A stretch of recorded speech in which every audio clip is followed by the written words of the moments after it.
парламент на господин Кючук. Ако не е така, опровергайте ме, господин Кючук. На добър час.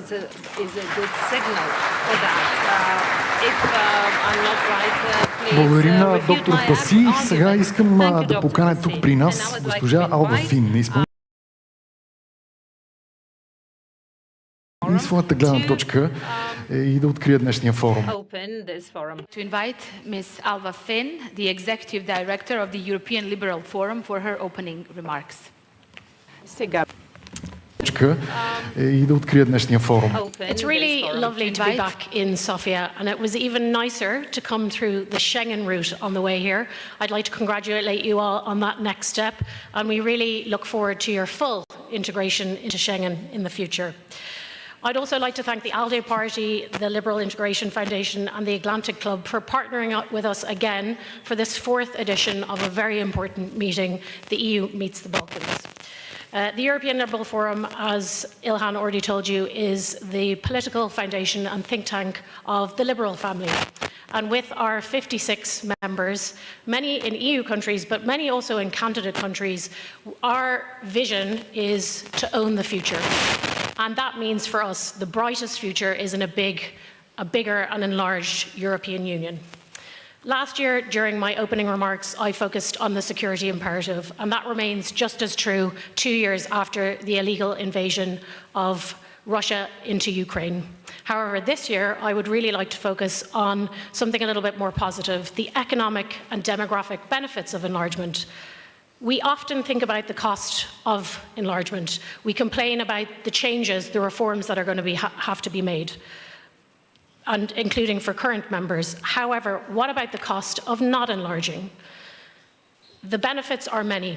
Through enlargement, we could increase the EU's landmass by nearly 1/4 and our population by 70 million people.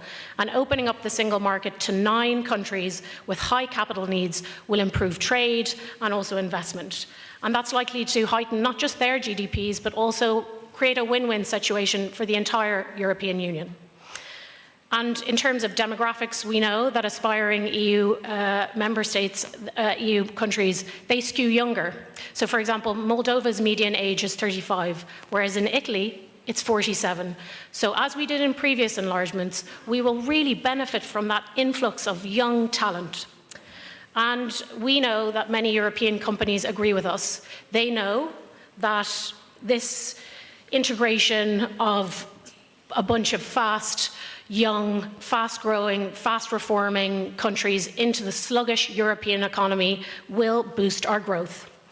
They know that enlargement will give us a stronger say in global trade negotiations. We will be able to compete at a higher level on the global market than we ever have before if we integrate. And the Brussels effect will be magnified even more. We'll be able to create effective regulations around digital, around green, without harming our own competitiveness. And that's not to mention also the raw access to materials that we will gain. So if you just consider Ukraine has the 3rd largest world processing of the rare resource scandium and the 2nd largest natural gas depositories in Europe.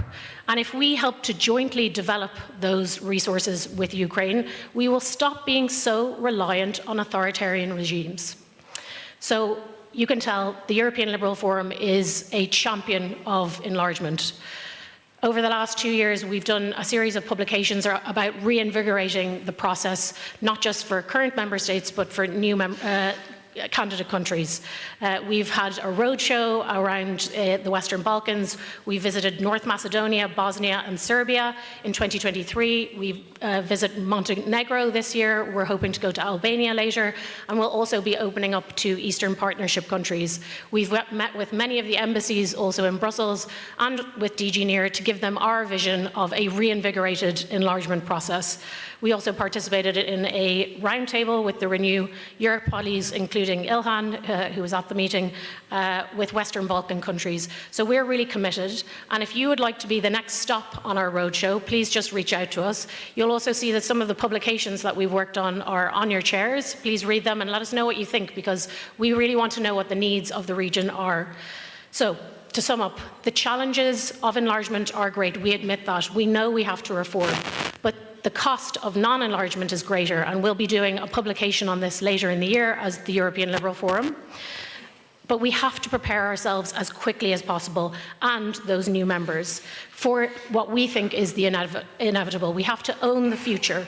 We need to gain the benefits as quickly as possible, and also communicate much more clearly to future citizens of the European Union, who are our friends, that we are the best route for them and their futures.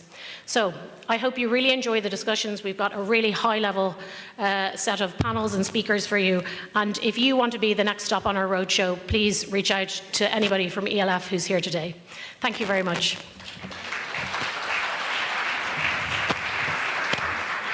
Благодарим ви, госпожо Фин. А сега Thank you, Madam Finn. Now, let me invite on stage Maria Gabriel, Deputy Prime Minister and Minister of Foreign Affairs of the Republic of Bulgaria.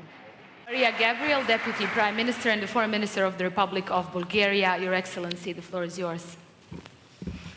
Благодаря, уважаема.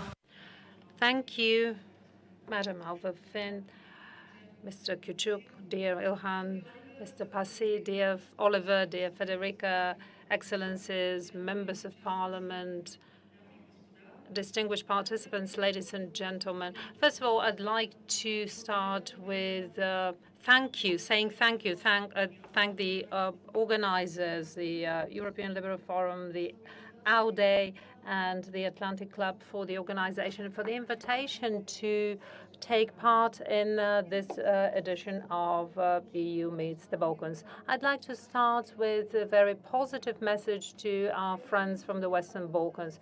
Looking at the faces in this room, I should tell you that you have friends here, people who want the system for European integration for the Western Balkans to be high on the EU agenda, despite the very dynamic and complex situation here.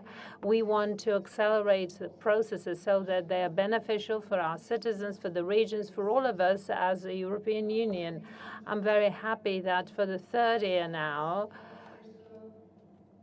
there is this meeting in Sofia between representatives of the European institutions and also of the region, because I believe that more than ever we need to be united, united even more in the face of the threats for our security and our values, because I believe that we are like-minded, that the integration in the European Union, the European common space of the rule of law, the single market of people, services, capital, this is the only viable way for the development of the Balkans.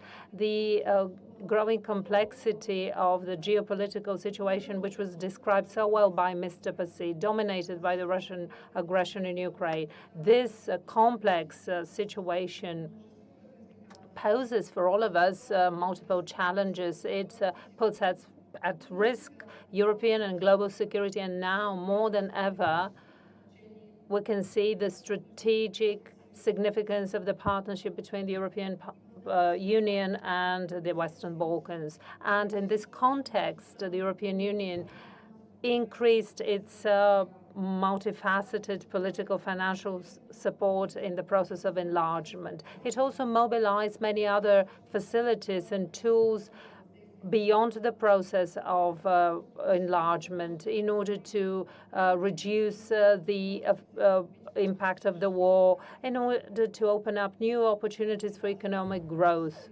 Integration and solidarity, to me, are the most correct answer to the threats of against security. Geopolitical arguments mobilize us to accelerate those processes, but those geopolitical arguments per se are not enough.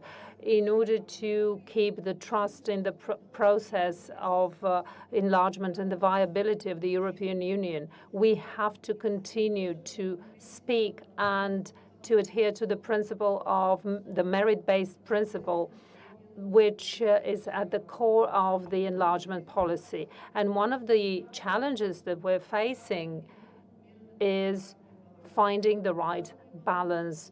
the right balance between the answer to the geopolitical risk and the full implementation of and fulfillment of the requirements. I'm sure that today's conference will give many more answers and details that will help us find this balance and also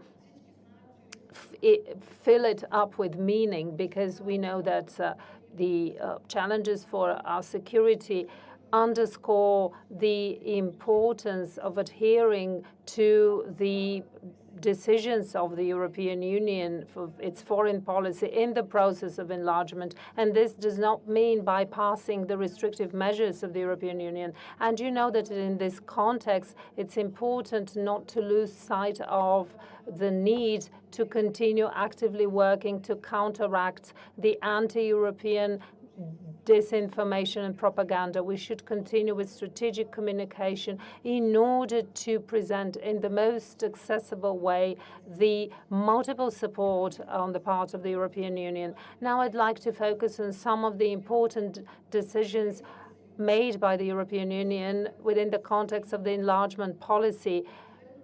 And this is since last year and since our last meeting. We're focusing now on the Western Balkans, but let me now just mention the support of Bulgaria for Ukraine, Moldova, and Georgia, and Bulgaria's support that after the statement of Josep Borrell, Bulgaria supported the positive agenda for Turkey as well.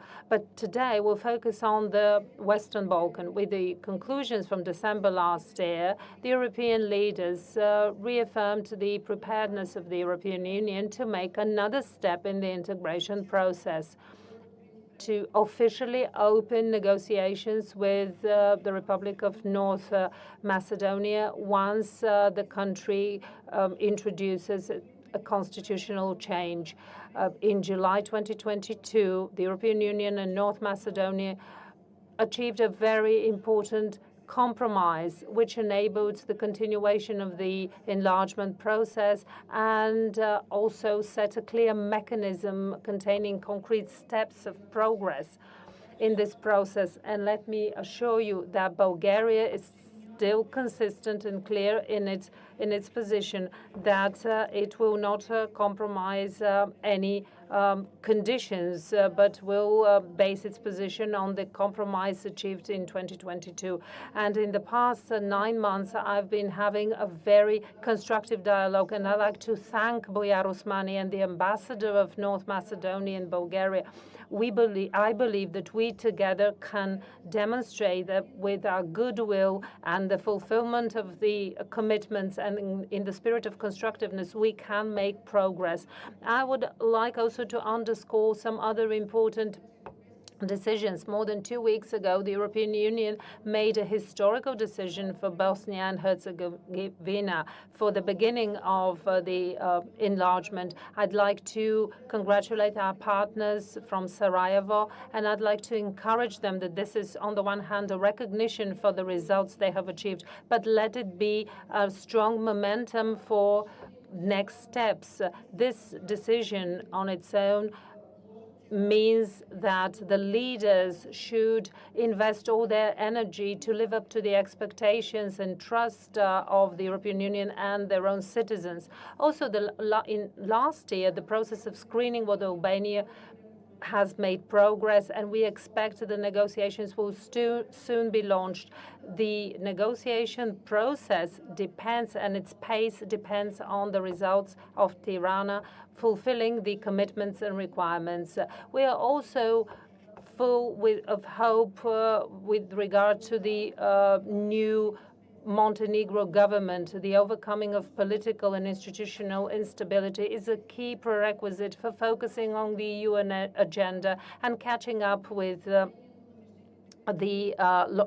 lost time. The criteria, the fulfillment of criteria 23-24, this will open up opportunities for closing negotiation chapters. Of course, full normalization of the relations between Serbia and Kosovo is of key significance for the prosperity and stability of the whole region, especially in the current geopolitical context. Under the auspices of the European Union, there's a dialogue between Belgrade and Pristina, and both countries need to focus on the fulfillment of all the elements from the agreement from February 2023 and its annex from March, and they are binding. In terms of Serbia, our expectation is to have consolidated and strengthened efforts in the reforms on the rule of law and also human rights and rights of minorities. The joining of important institutions of the European Union is also very important. And at the backdrop of our collective efforts to speed up the process of integration of the Western Balkans, Kosovo cannot and should not be left behind. The country needs a clear prospect for membership, and a united position of the European Union will have a motivating role for the further implementation of the reforms in Kosovo, and we should give clear guidance. The European Union should give clear guidance to this country as a candidate country. Ladies and gentlemen, certainly there are many more details of what has been done by the European Commission and the European Union, and Commissioner Oliver Varhelyi can speak more about it.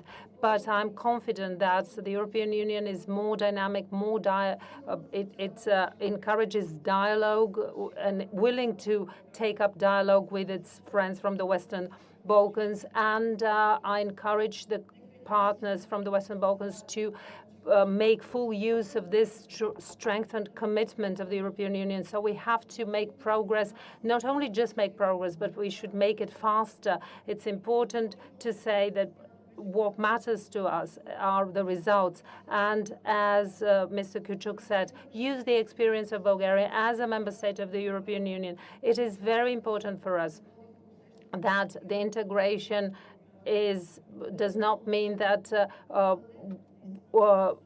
the countries are treated as another category of citizens. No, it's important to have a full membership and good neighborly relations, regional cooperation. They are also very important for us because they're the foundation for a reliable cooperation within the EU. And this is the principle without which the European Union cannot function. Well, of course, we'll be talking about connectivity. I hope I would like to have more visibility of the good stories, good success stories, because there are many of them, and we can give answers with them to the challenges related to transport, digital connectivity, energy connectivity, because this is of key importance for more opportunities for economic growth and prosperity of our region as a whole. And I believe that the support for the social and economic cohesion of the Western Balkans with the European Union is of priority. Yes, we're all happy with this important step forward that was achieved only a few days ago, the political agreement between the European Parliament and the Council on the growth and reforms facility. 6 billion euros is its cost. This is for the Western Balkan, and this is at the core of the plan, the growth plan presented by the European Commission last year. But the Western Balkans should make use of concrete advantages before joining the European Union, because this will increase competitiveness and should also provide benefits for the people. And talking about the people, I'd like to close by saying how important it is for me to have more visibility of those projects that make this contact with the people, because as a European Commissioner, as a foreign minister, I've always worked on such projects, and I want to speak more about how important it is that the Western Balkans are a full member of university alliances. And also after the roaming agreement, we need to make a next step. And Mr. Pasi, you mentioned the telecoms. This is a very important issue. I'll never forget this conversation that we had about the telecoms, also the integration in education. I remember this meeting in Bern in 2022. So I really count on each one of you that we can share the good practices and those initiatives that are positive, that have brought positive results. And I hope that our discussions will give us an opportunity, a further opportunity, despite the challenges, because this will help us continue walking on this way that we should walk together. Bulgaria will continue to be a partner of the Western Balkans and will work for their integration and work on the issues of stability and security, the progress of the region, and Bulgaria as a member state of the European Union will continue on helping the Western Balkans not only become EU member states, but also on the connectivity, on the benefits for people, so that we together can overcome issues and turn problems into solutions. I would like to close това издание на този форум by винаги saying ще that остане в this паметта ми, защото и днес за първи път в Министерство на външните работи. I will always remember, because for the first time in the Ministry of Foreign Affairs, for the first time we will present the foreign policy strategy.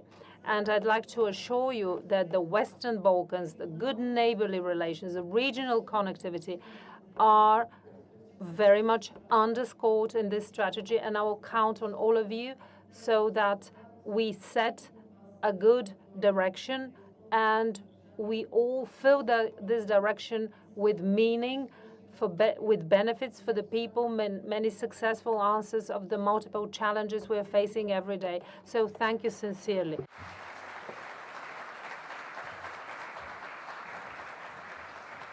Благодарим на Thank you to Mrs.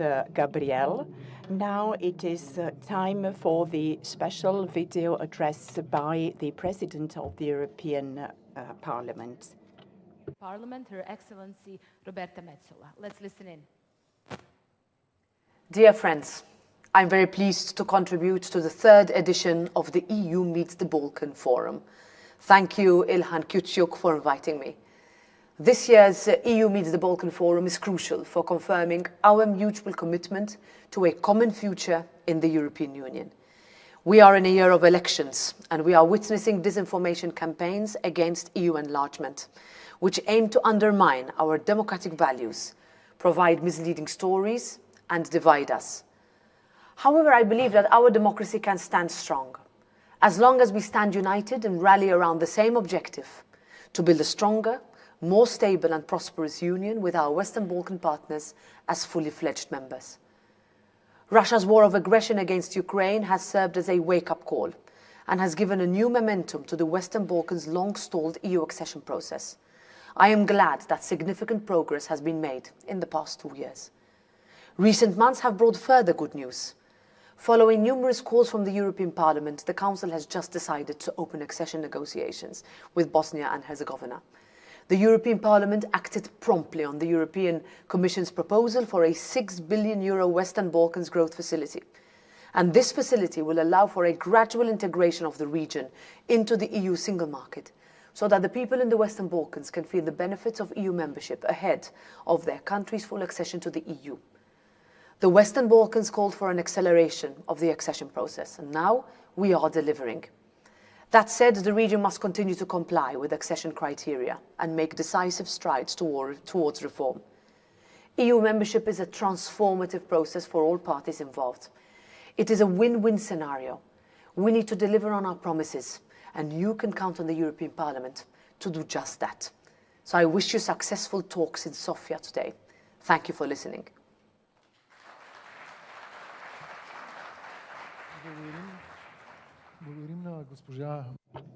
Thank you to Mrs. Metsola. I would like to invite the EU Commissioner for Neighbourhood and Enlargement, Mr. Oliver Varhey. And enlargement to conclude the keynote speeches. Excellencies, ladies and gentlemen, I'm very happy to be back in Sofia. This has become a regular visit of mine at this forum, which is getting deeper and deeper roots, not only here in Sofia, but I think also in the Western Balkans at large. Because this is the forum where I think we not only test ideas, but this is the forum where we also explore how we are moving forward for the next year. And since we are in the closest neighborhood of the Western Balkans, maybe Sofia is one of the best places to discuss this. The other important feature of these discussions, I think today, is something that you have heard already from the other speakers, and that is that we are reaching towards European elections that we will start with enlargement back in the top priority issues. This has not been the case in the previous European Parliament elections. This is now among the top 3 issues, again, discussed by the leaders and discussed by the European Parliament parties. And I think that this is a major achievement. But why it came about? It is very clear that the geopolitical landscape in Europe and around Europe has changed in the last few years. Particularly, of course, since the Russian aggression against Ukraine, but also we have another conflict next to our neighborhood or in our neighborhood. And we have had the COVID crisis, which we should not forget. The impact is very clear of all these crises. The impact is across Europe, be it the north, be it the south, be it the east, the west, and the impact is also on the Western Balkans. Those directly bordering regions of us, they are even maybe more heavily impacted by all these crises.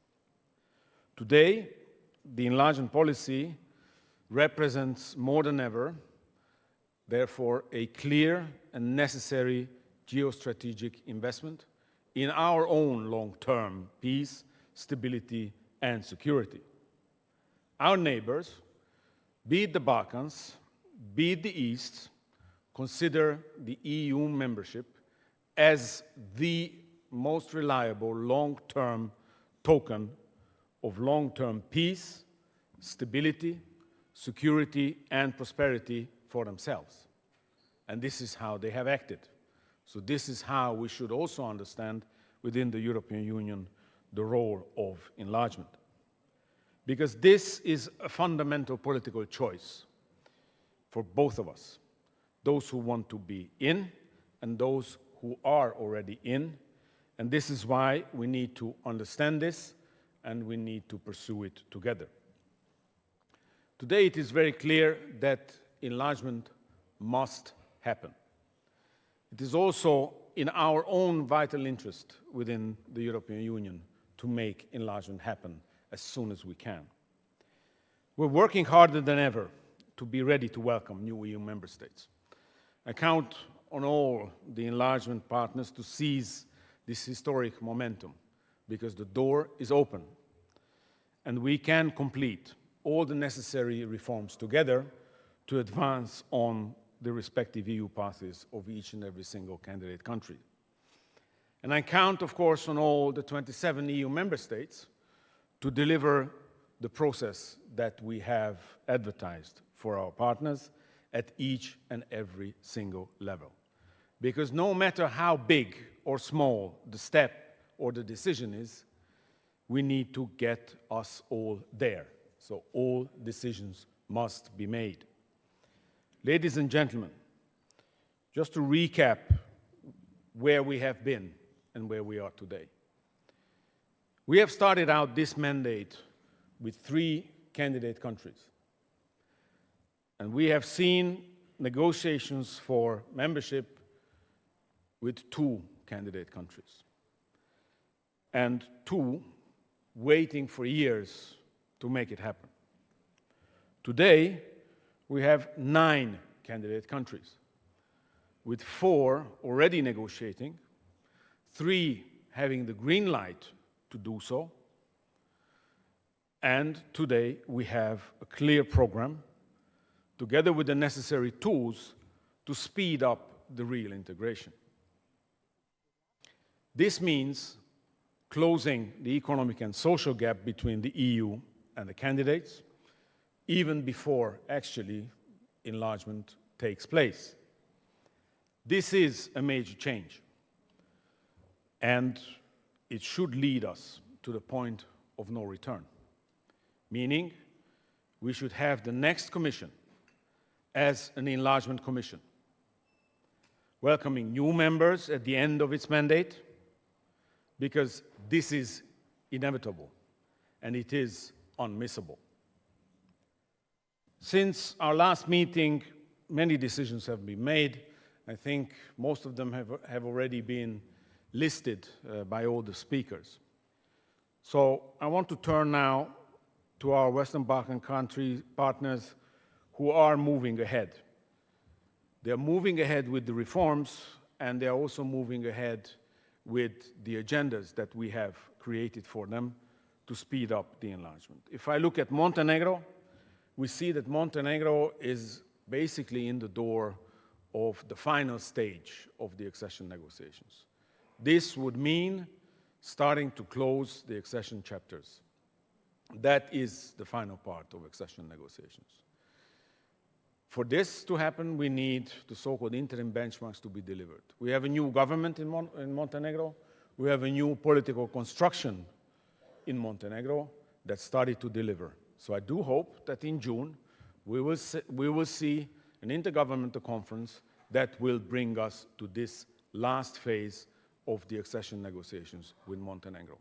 This is a decision to be made by the European Council, by the members of the EU, and this is also a series of decisions to be delivered by Montenegro. This is why I'm telling you, no matter how small the decision, each and every single decision must be made now. We concluded the screening process with Albania and North Macedonia. So we are now waiting for the first cluster to be opened with Albania. We're ready to move the process with North Macedonia as well, once all the criteria is met. We're waiting for the elections, of course, in that country, but I do hope that right after the elections, we will also be able to speed up the work with them. Concerning Serbia, I think that we should continue the accession negotiations. We have one cluster ready to be opened for 2 years now. Serbia has made progress on the fundamentals, particularly on the reform of the judiciary and media legislation. While the reforms must continue, the cluster on competitiveness and inclusive growth should be opened. No matter how small the decision, we must make it when the criteria and the conditions are met. Last but not least, Kosovo. Kosovo has been in constant crisis mode in the last year, but I think that my distinguished colleague, Mr. Lajčák, will give you a full overview. And now we need the Kosovar government to deliver a more constructive approach in addressing all our requests for de-escalation. The first step should be to fully comply with our requests so that the measures can be withdrawn and our economic and political support for Kosovo's EU path can move forward at full speed. I also, of course, want to add one footnote to what Mr. Lajčák is going to tell you, that we have a new element in this, in hoping to promote a successful dialogue, and that is the growth plan. Through the growth plan, we want to promote the implementation of all previous arrangements and agreements reached in the dialogue. Now, let me turn to you to this year's invention, that is the growth plan. In November 2023, we have presented a new growth plan for the Western Balkans, and that should be a booster for the region to increase its economic growth and increase the socio-economic convergence with the EU. But not only that, it is also a tool to speed up the reform agenda in these countries, to make it easier for them to deliver on reforms. If you look at the map now, what you see is a region that stands at average 36% of the EU GDP average. The growth plan is our initiative to narrow this gap down and to bring the tangible results to the citizens of the Western Balkans. It constitutes an unprecedented offer to access some of the benefits of EU membership ahead of accession, while accelerating preparations for accession. The growth plan is based on 4 pillars. The first is the economic integration with the European Union's single market. This means the gradual integration. This means bringing the benefits of EU membership even before accession to the region. This will bring direct benefit to the citizens and the businesses, and this should create a completely different economic reality also within the Western Balkans. Because the second pillar is about the common regional market for the Western Balkans. Only by creating a common regional market, the region could increase its own GDP by 1/3. Meaning by simply applying the exact same rules as we are applying within the European Union to one another, as member states do. And as members of the Western Balkan Club will become once EU member states, will have to do anyhow with one another. And this is in the hands of the region.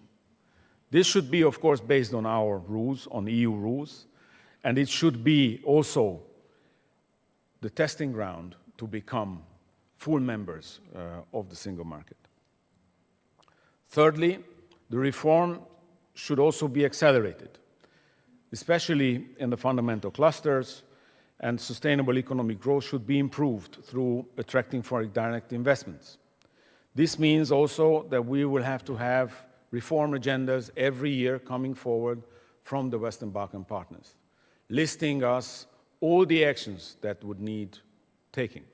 It means not only adapting EU law, it means also reforms that are necessary to be able to withstand the competitive powers of the single market. And finally, the facility which we have created will provide also financial assistance. 6 billion euros have already been explained to you by the President of the European Parliament. 6 billion euros that should be also coupled with the big effort of the Economic and Investment Plan of 30 billion euros. With these facilities, we can deliver a comparable level of support when it comes to structural and cohesion fund support to our current cohesion and structural fund member states. By 2027, so by the end of this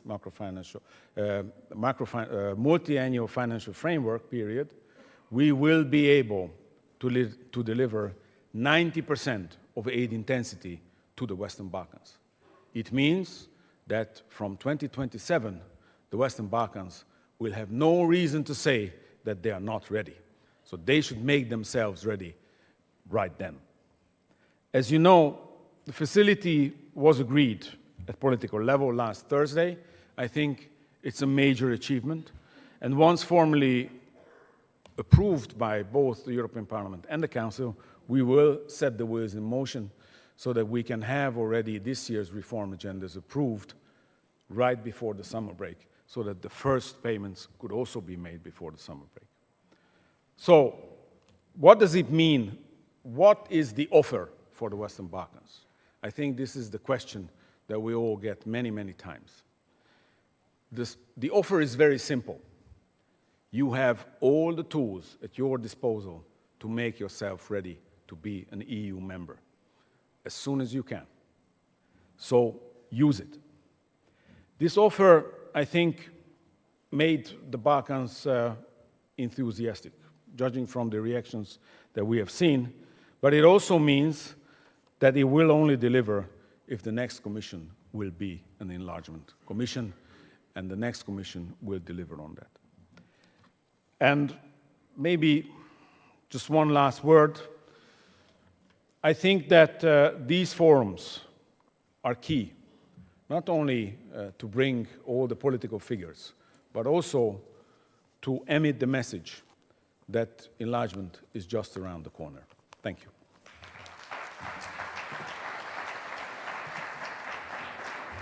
Благодарим на господин Вархей и поне... Thank you, Mr. Varhev. And from now on, it's time for all the important discussions. I'd like to thank all the distinguished speakers that we've heard this morning, and for the great partnership. I'd like to thank my colleague, Nafisa Tic, and we make a connection between the European Union and the Balkans. Helping me to host this opening session. You don't see Bosnian and Bulgarian hosting an EU-Balkan summit that often, so that was excellent. I want to thank also to all our speakers so far. Now it's time for a fireside chat. We will invite a person in charge for the most pressing issue for the security of the Balkans, as Deputy Prime Minister mentioned, Kosovo, Pristina-Belgrade dialogue. Mr. Lajčák, EU Special Representative for Pristina-Belgrade talks and other Western Balkans issues. Please join me here on stage.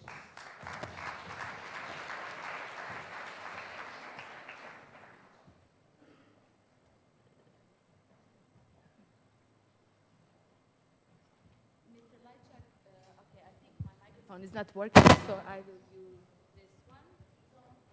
It's on? Okay. Mr. Lajčák, we discussed so many times the topic of the current security situation of the Western Balkans, particularly the situation in the north of Kosovo.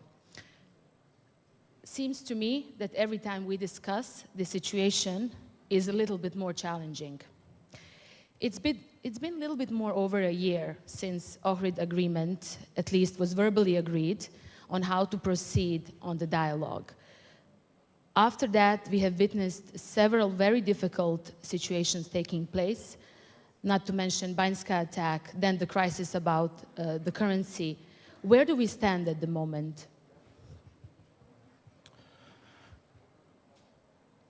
Out of so many processes that are taking place in the Western Balkans, currently I consider the normalization of relations between Kosovo and Serbia being the most strategic one, because it's a process that affects the whole region, and it will have an impact on the entire region.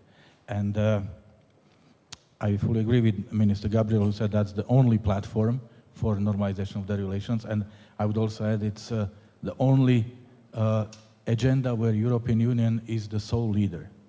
The United States called this process EU-led, US-supported dialogue. I'm not aware of any other issue that EU is in the lead and US are supporting. So that's why I consider this being the most strategic process. And as I have just started my 5th year in the capacity of the EU Special Representative, I can say that it's been a roller coaster. We have had periods of normalization, and then we switched to crisis management mode, and this has been throughout my mandate, and last year is a very good illustration of this. We had an unprecedented crisis, particularly in May, the violence against KFOR soldiers, and also in September, the very serious security breach in Banjska. But at the same time, we also achieved what has not been achieved before. The agreements in February and March, which are referred to as the Ohrid Agreement, which is the roadmap on the path to normalization.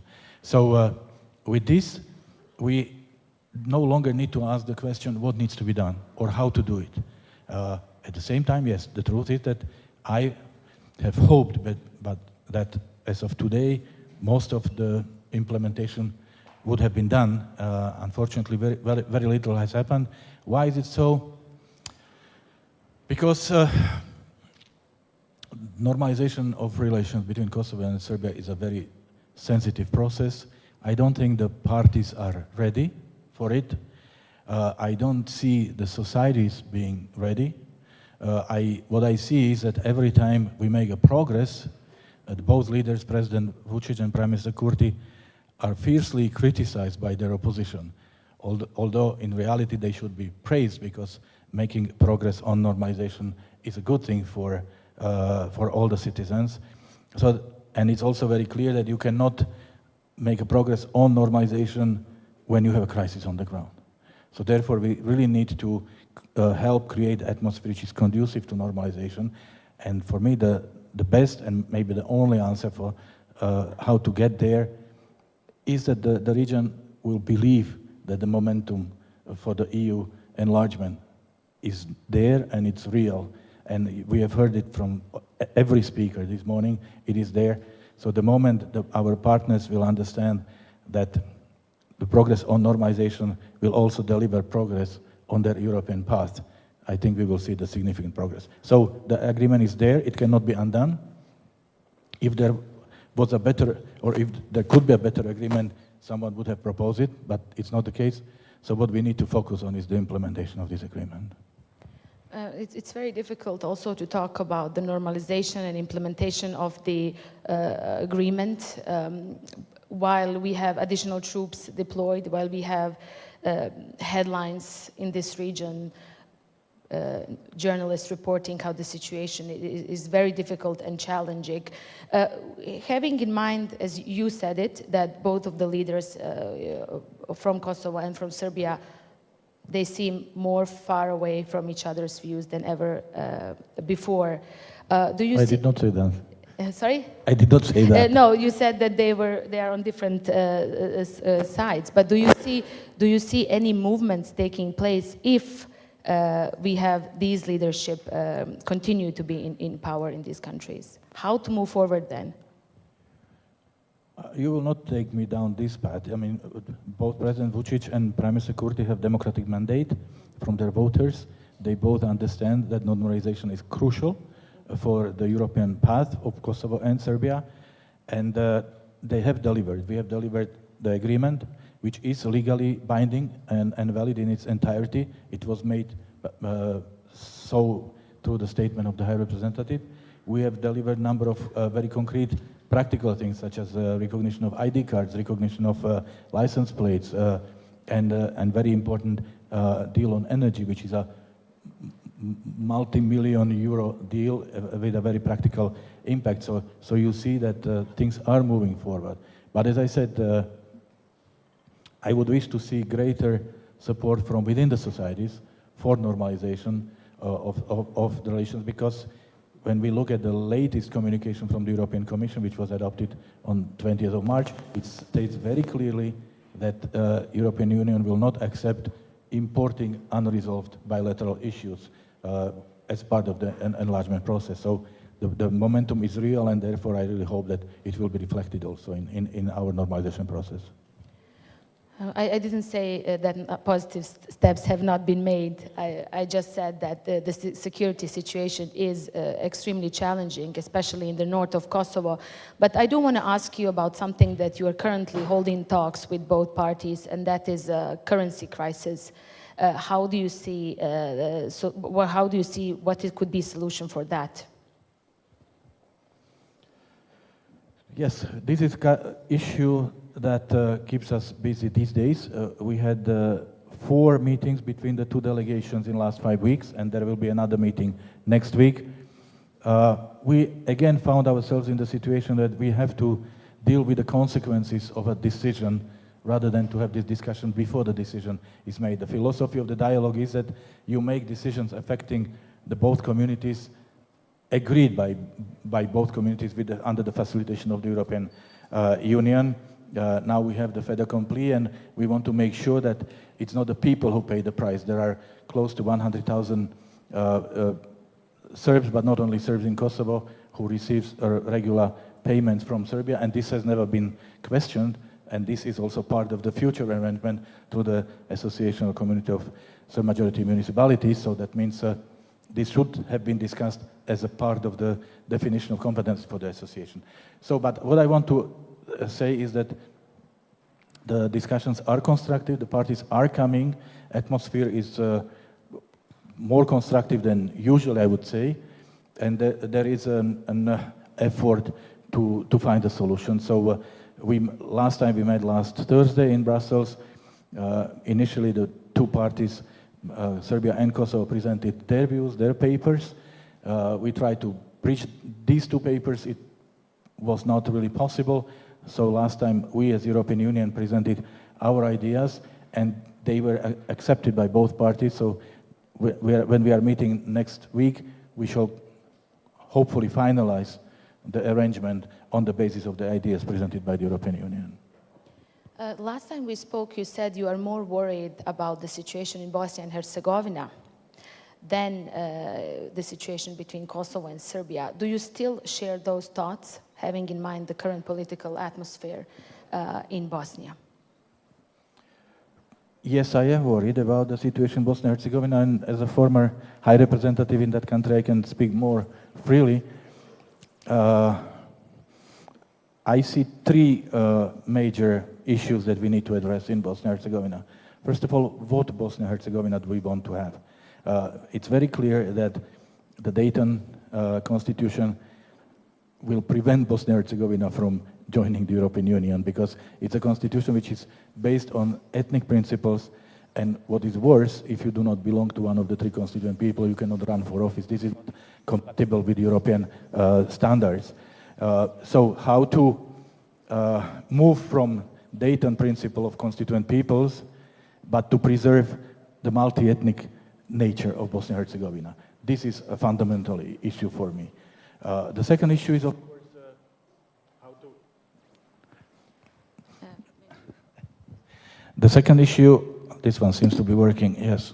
How to address the fears of Croats that they are not represented at the level of presidency, and that there is no black or white answer, but the issue is here and it has to be addressed. And the third question that needs to be answered is, what about the High Representative? I mean, I think it's an anomaly that country has been invited to start accession negotiations, and at the same time we have High Representative imposing decisions on the country. So can you imagine a situation that High Representative will be imposing the European requirements on the country? That's really absurd. And also now, I have to say, we had a desired momentum, positive momentum, with Bosnia and Herzegovina's leader were united in wishing to get the green light from the European Union, and the green light did come. And now we have the decision of the High Representative on the electoral law, which has the potential of creating a more serious crisis, political crisis in that country. So I really believe that as Bosnia and Herzegovina is progressing, and I fully support this process towards the accession negotiations, we also need to start the discussion about how much of the High Representative and how much longer the High Representative has the role in Bosnia and Herzegovina. Because if you ask me, my answer is very clear. The stronger High Representative, the weaker Bosnia and Herzegovina. I want to see the strong Bosnia and Herzegovina. I believe you do, as you spent so many years working. I agree with you. There was so much positivity in Bosnia after the green light from the EU to open negotiation talks. And just 3 days later, here comes another political crisis, even more serious than the one before. I was coming here this morning as a Bosnian. I was thinking, Sofia looks like Sarajevo. It's Balkan, but it's the EU. Don't we deserve the same? What our leadership needs to do, what would be your advice to use this momentum that we've heard from the EU officials and before the new EU elections to move forward, to implement the reforms needed, but how to do it now during another political crisis? That's the question. Yeah, if you are going through a crisis, either in the dialogue or in Bosnia and Herzegovina, you need to focus on the crisis first, of course. You must not allow the crisis to escalate. So therefore, we need to find a solution to this current situation. And then the more strategic answer is Europe, is the European Union. Because the fact is that there has been a great level of lethargy, skepticism, even cynicism when it comes to European path for the Western Balkans, because our partners from the region have heard us saying too many times, one day you will join our family, and they stopped believing in this one day. And I remember President Pendarovsky saying, we've been there many times before, we have heard this many times before, and nothing came out of it. So why should we believe that this time it's for real? But this time it's for real, and I think there is no doubt that it is for real. What I would want to see is at least one country from the region to advance like on the substance towards membership, and I'm sure that this will have a positive impact on the rest of the region, because the moment they will see that one of ours is progressing, it's getting closer to the goal that we all share, then everyone will understand that we also need to work faster. So this is the momentum which was paradoxically created by the Russia's aggression against Ukraine, but the momentum is there, the process is back, it's more political, it's more value-based, it's more geopolitical, but as we know, the momentum never lasts too long. So that means we either use the momentum or we will let it go, and we must not waste this momentum. This is the most important. We have to share the microphone, unfortunately. Mr. Lajčák, you just mentioned you've been in the region for so many years, dealing with different politicians, especially in Bosnia and now in Kosovo and Serbia. What do you want your legacy to be? What would you like to see at the moment in the Balkans? What would you see as the biggest progress for the region? Speaking about the dialogue, I think my legacy is the agreement on the path to normalization. And speaking about the region, what I want to see is the European Balkans, European Western Balkans, because, I think Commissioner Varhej also made it very clear, I've been part of my country, Slovakia's EU accession path. I know how much it meant for us. I know how much it changed my country. So, and for better. I know there is no better future, better alternative. So therefore, what I've been trying to do for all these years is to help the countries of the Western Balkans to go through the same positive experience as the countries of Central and Eastern Europe went. And the best legacy would be to see all Western Balkan countries safely on the path toward European integration, and European Union honoring our commitments and not changing the rules and not moving the goalposts, but making it very clear that when the conditions will be met, the reward means accession and membership will come. Thank you so much, Mr. Lajčák, for joining me on this fireside chat, and thank you all for listening. Next, we have an excellent panel moderated by Director Federica Mogherini, so give us a couple of minutes, we will start. Thank you all. Mr. Lajčák.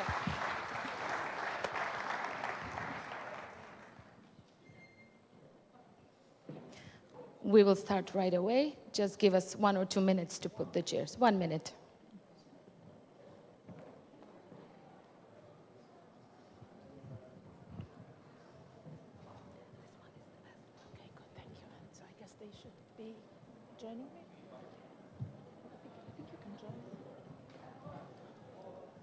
Please join me on stage. It would be strange to moderate alone, or I can question you from the audience. Let's have free seating, I would say. This is a little bit of Balkan improvisation. Well, as all speakers take their seat, let me, first of all, use this. Let me use this few minutes to thank the organizers for not only for inviting me to moderate this panel, but also for forming this. Is there a little bit of movement? No. Yes, it is. Absolutely, yes, because you might see that this is quite an unusual picture of gender balance, and that might help distracting the stereotype that the Western Balkans and the Balkans in general are not good at that. I think this is quite encouraging, but I promise you that we will keep you in the picture.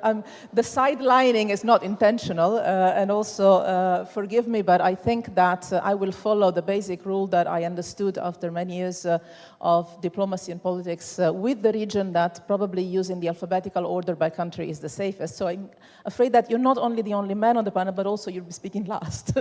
Don't take it personal. It's simply actually not changing the rules of the game because of gender, which again, I think it's a good introduction.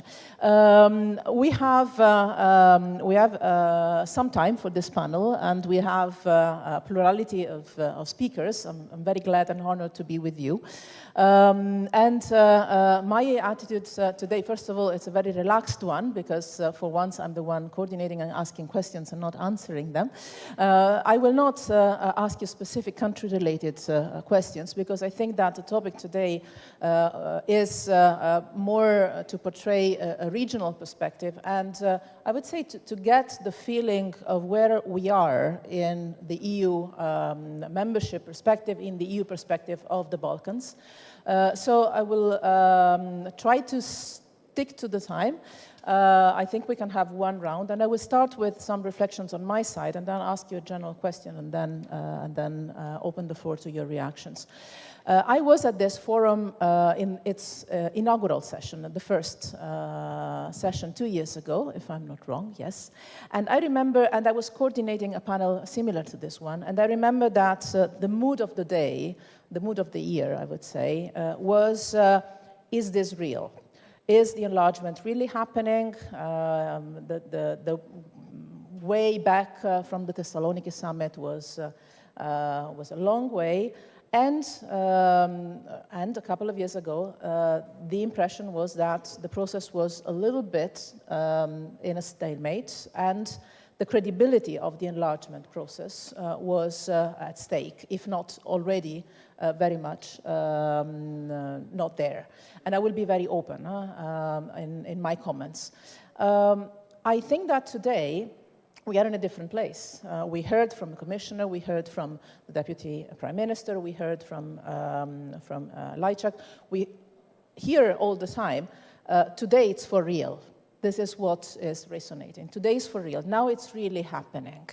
And indeed, we have seen in the last months a lot of initiatives, a lot of political statements, also a lot of practical decisions that have relaunched, I would say, have restarted the engine of the enlargement process. And what I have seen personally is a shift, a mentality shift in Brussels on two main issues, and I would like to see if it resonates with you.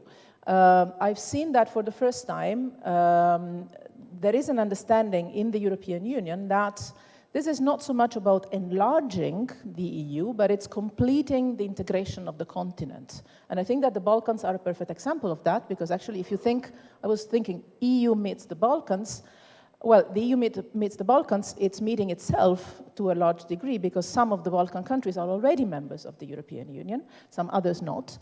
And so enlarging is actually completing the integration of the Union. And I think that this mental shift is happening today. And also, the other thing we heard also today is that for the first time probably, there is a deep understanding, I hope and I believe, in the European Union, in the member states, that this is not charity, that this is in the self-interest of the European Union itself. And this is something that we have not heard that much in the last 5 to 10 years, but we are hearing a lot in this last year.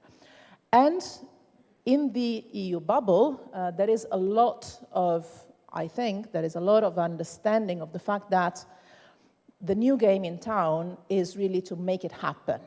And I also share the wish of Commissioner Varela that the next commission will be an enlargement commission, that will be the commission that will make it happen. It cannot do it without the Council, so I hope that the next cycle, the next institutional cycle, will be about making it happen. And by the way, if you allow me a little promotion spot for the College of Europe that I'm now director of, This is also why the College of Europe is opening, after 30 years, another campus, this time in the Balkans, in Tirana, and we're very proud of that, exactly to form a new generation of leaders that will make it happen, both in the region and also in the European Union. We're starting the courses next September, so that is just for your information. So my first question to you would be, is this real?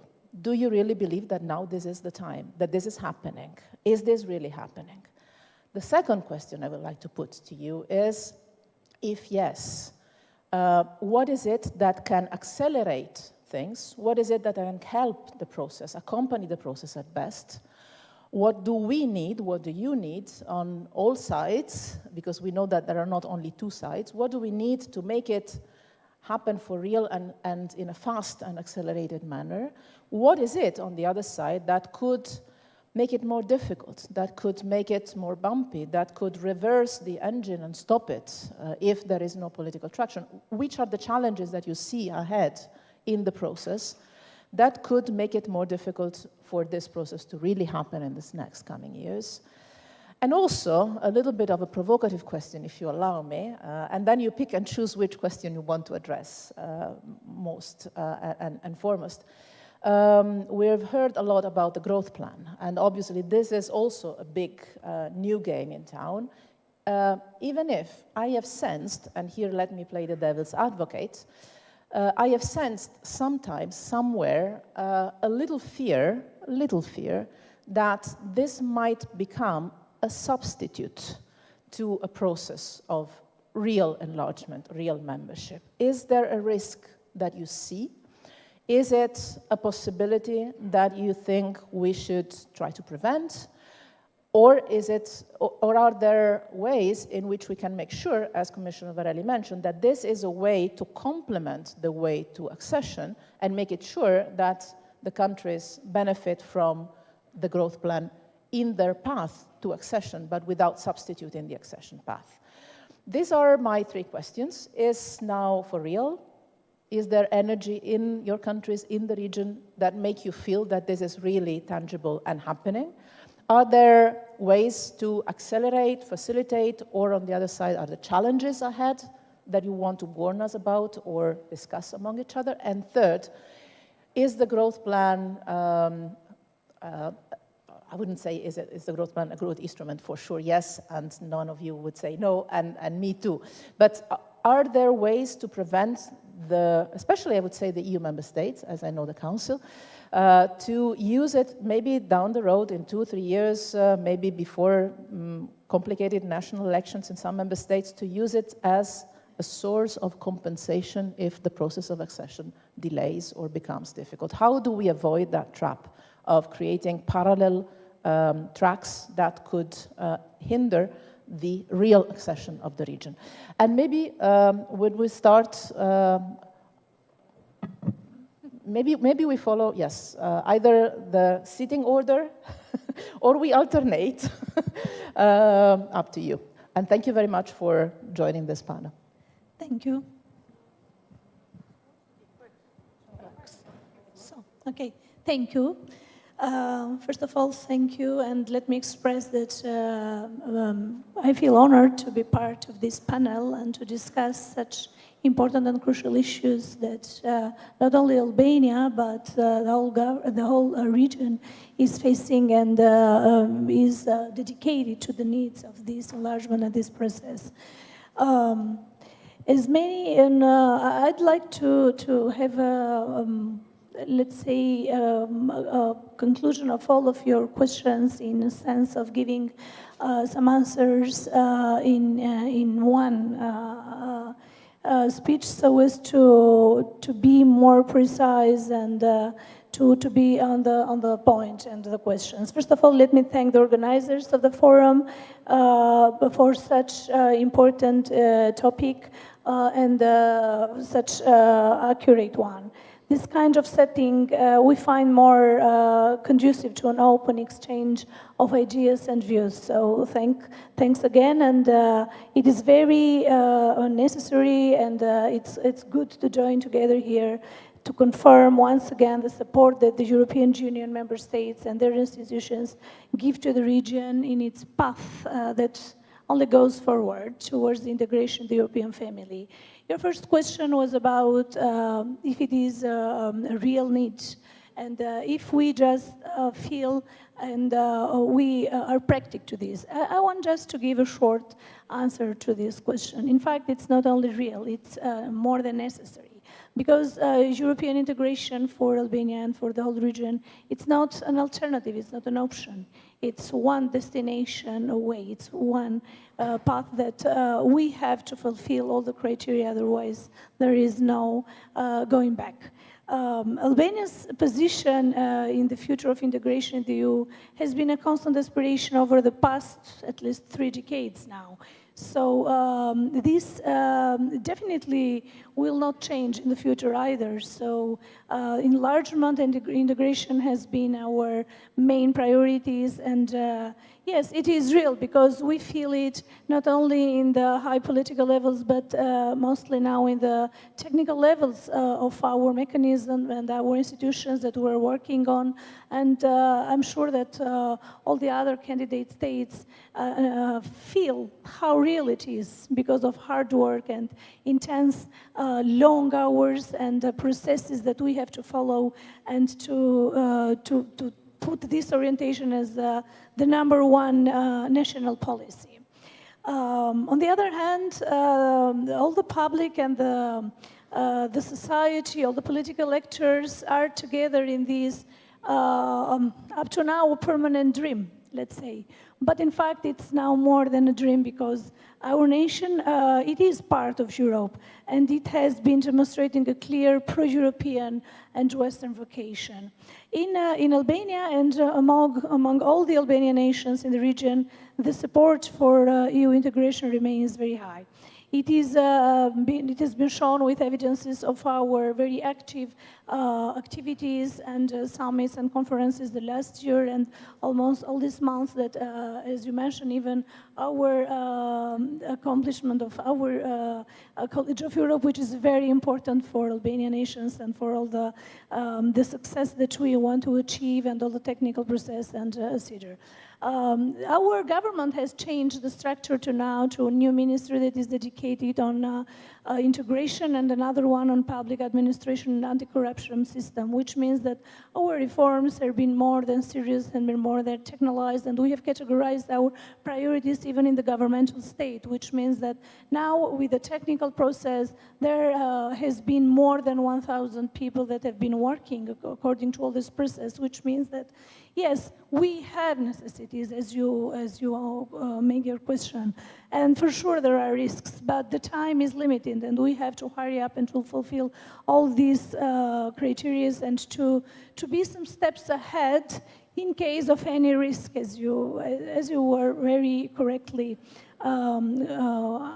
asking. On the national level, the integration process has consolidated the cohesion towards our national objective and has allowed a series of irreversible reforms in all the areas, as I mentioned, at the regional level, beyond our regional cooperation policy, the integration process has not only been a factor for strengthening our regional cooperation in the sense not only of enlargement of the Western Balkans, but on the other hand, even giving ahead our main objectives that we have been focused as base elements to the treatment of our inherited problems up to now. So we're trying to make well-balanced reforms on all main criteria and main fields of our future. But the future as a region, for sure, undeniably lies in the European Union. But today, all the region finds itself in an especially, I want to say, unpredictable moment, which means that for several reasons, within the region, the influences from further afield, as you mentioned, even some risks that come from other countries. But we are almost satisfied that this enlargement process is back on EU agenda. And this time, it is called as a geopolitical imperative, which means a lot to us. In fact, I'd like to make it short because I think that we'll have the opportunity to answer again and to have the the floor again. I'd like just want to focus on more action plans, which means that, well, we are now theoretically very good positioned. We have our priorities, we have our categorizations, we have our agendas, and all of us, we know our assignments and our homework, and we're working very hard. But on the other hand, it is more than enough with just being theoretical.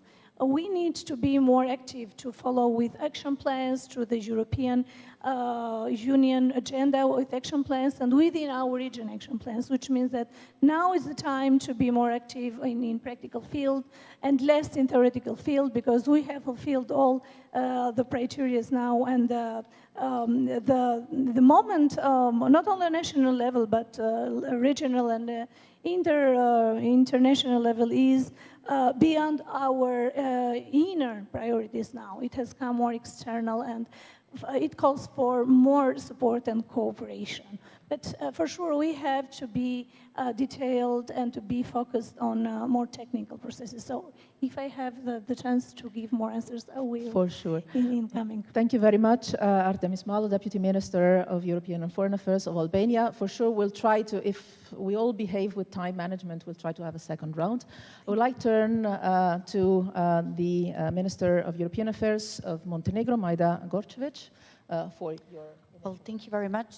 Ladies and gentlemen, good afternoon. It is really my pleasure to be here today and also to be surrounded by these very strong women here, and it is really my pleasure. And one man, huh? Well, yeah, definitely, but since this is gender equality also, I must be proud to be surrounded by all the women here, and to discuss about the enlargement and about the EU process. When it comes to Montenegro, I must say that we are in a flying mode, to say so. If you are speaking, if you are asking if this is real or not, I must tell that we are feeling that this is real.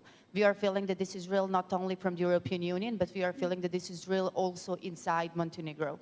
And I think that this is the double-side communication. It's not only about from what are the needs from Montenegro or any other Western Balkan country, but it's also what is the need of European Union. And the need is to have enlargement very soon, having in mind all this geopolitical momentum and having in mind the security issues and having in mind all that competition of the European Union is about. When it comes to Montenegro, like I said, this flying mode is a matter of consensus that we are having at this moment in Montenegro with the new government and with that new energy that we are having. We are having a very dynamic action plan when it comes to the rule of law in chapters 23 and 24. Like Commissioner said, we are working very hard, so I'm certain that in June we can have another IGC and getting an EBAR, so this will also accelerate all this process. But I'm certain that after 12 years of negotiation process, we had some good days and some not so good, but we learned from a lot of mistakes, and with all these, with new methodology and everything else, I'm certain that there will be a lot of challenges in front of us. First of all, when it comes to Montenegro as a small country, we will have a challenge with the expert help needed in a lot of areas when it comes to the closing chapters. And those are the challenges that are going to be in this process of the integration and everything else.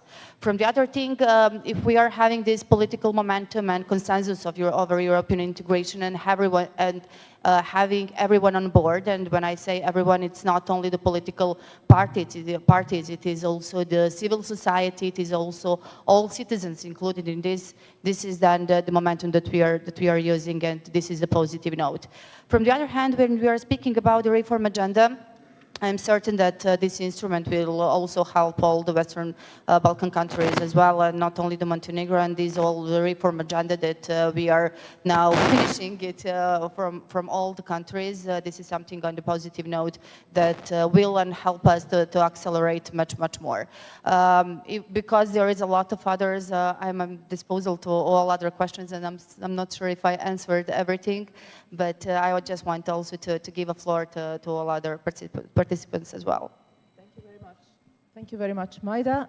I would now turn the floor, perfect coordination, regional cooperation on stage, to Fatmira Isaki, Deputy Minister of Foreign Affairs of North Macedonia. Madam Chair, thank you. Dear colleagues, excellencies, ladies and gentlemen, I would like speech thanking the organizers, the European Liberal Forum, RD, and the Atlantic Club of Bulgaria for their kind invitation to be part of this year's EU Meets Balkans Forum. In its third year, this gathering has already established itself as traditional meeting point to come and discuss, network, and have a productive exchange on the European future of the region. I will go a little bit back in time so to see what the benefits of EU are. So when the Berlin Wall crumbled in 1989 and the European community took a historic turn to enlarge towards East and accept the countries which were at time still transitioning away from the decades-long grip of Russian control, the EU did the wise thing. And the evidence is overwhelming the support by 20 years of concrete measures, measurable results.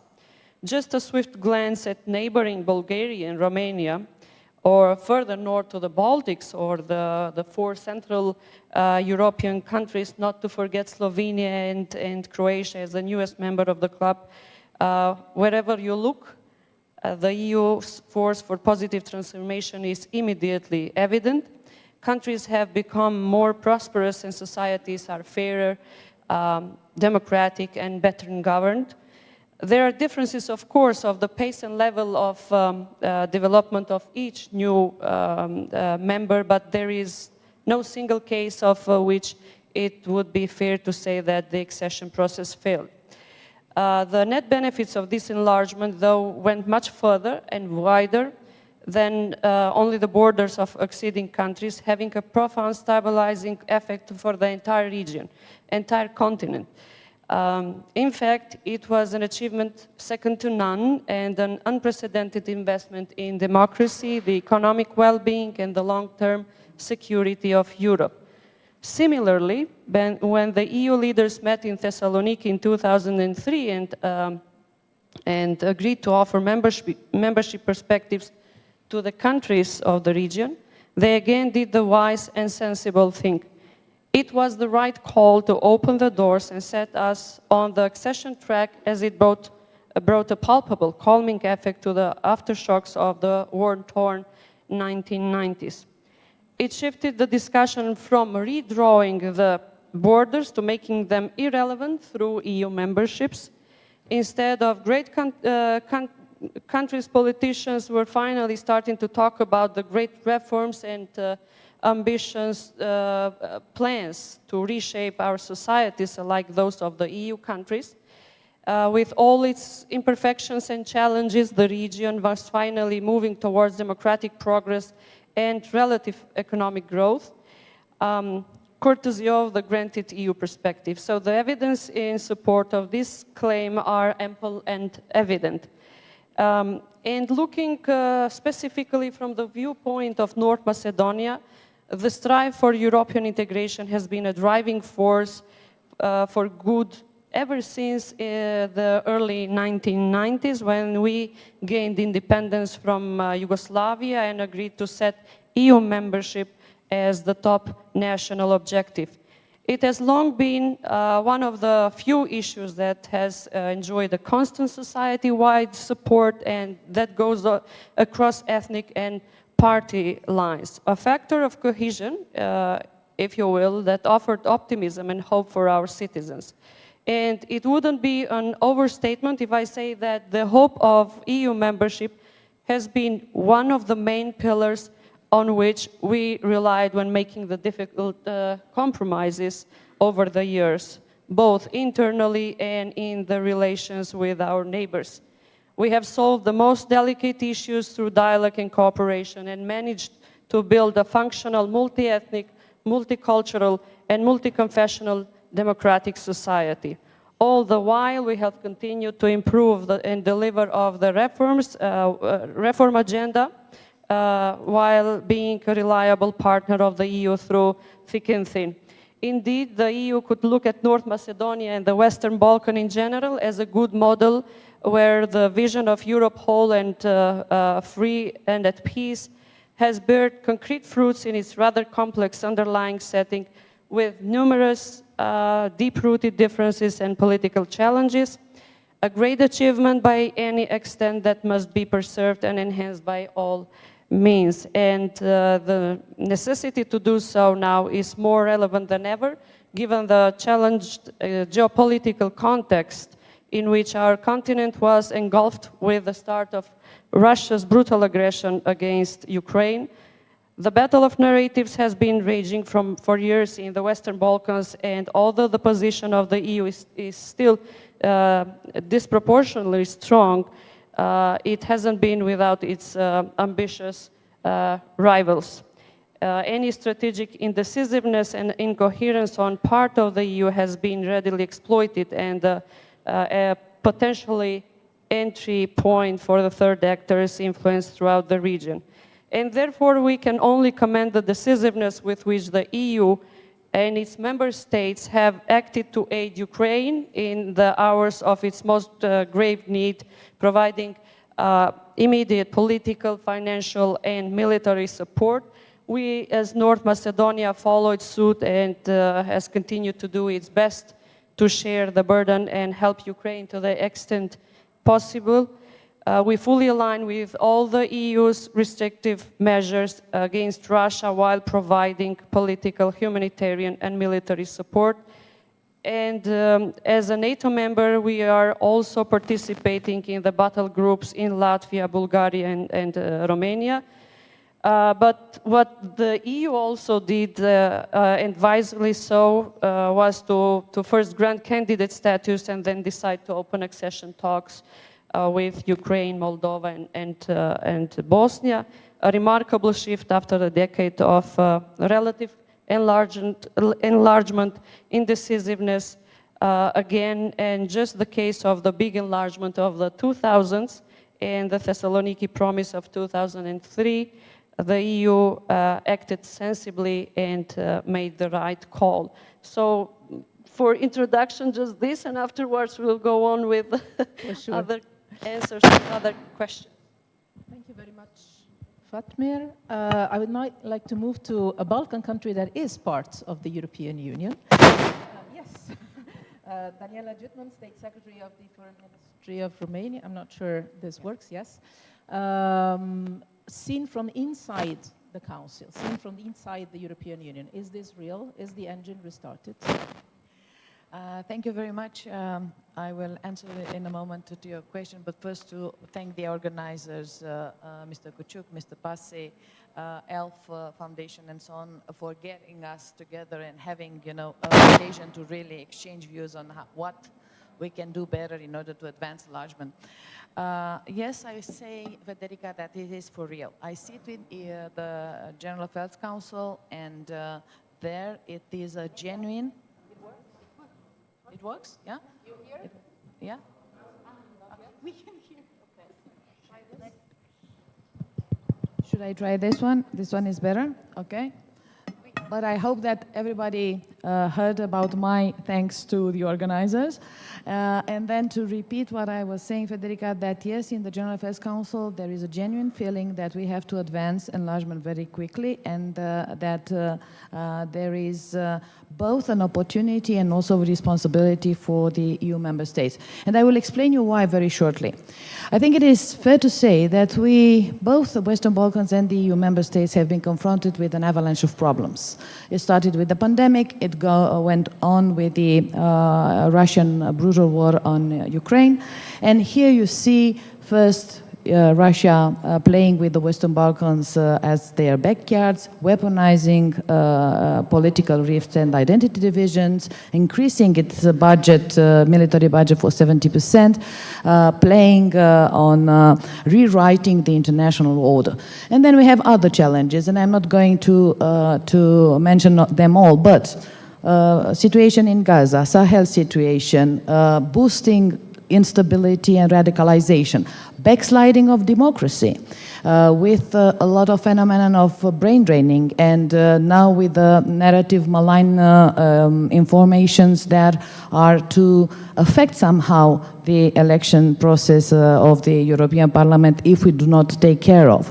Then you have the economic situation, the energy prices, the climate change situation, the challenges put by the technological advancement, all of them being a kind of accelerators of polarization.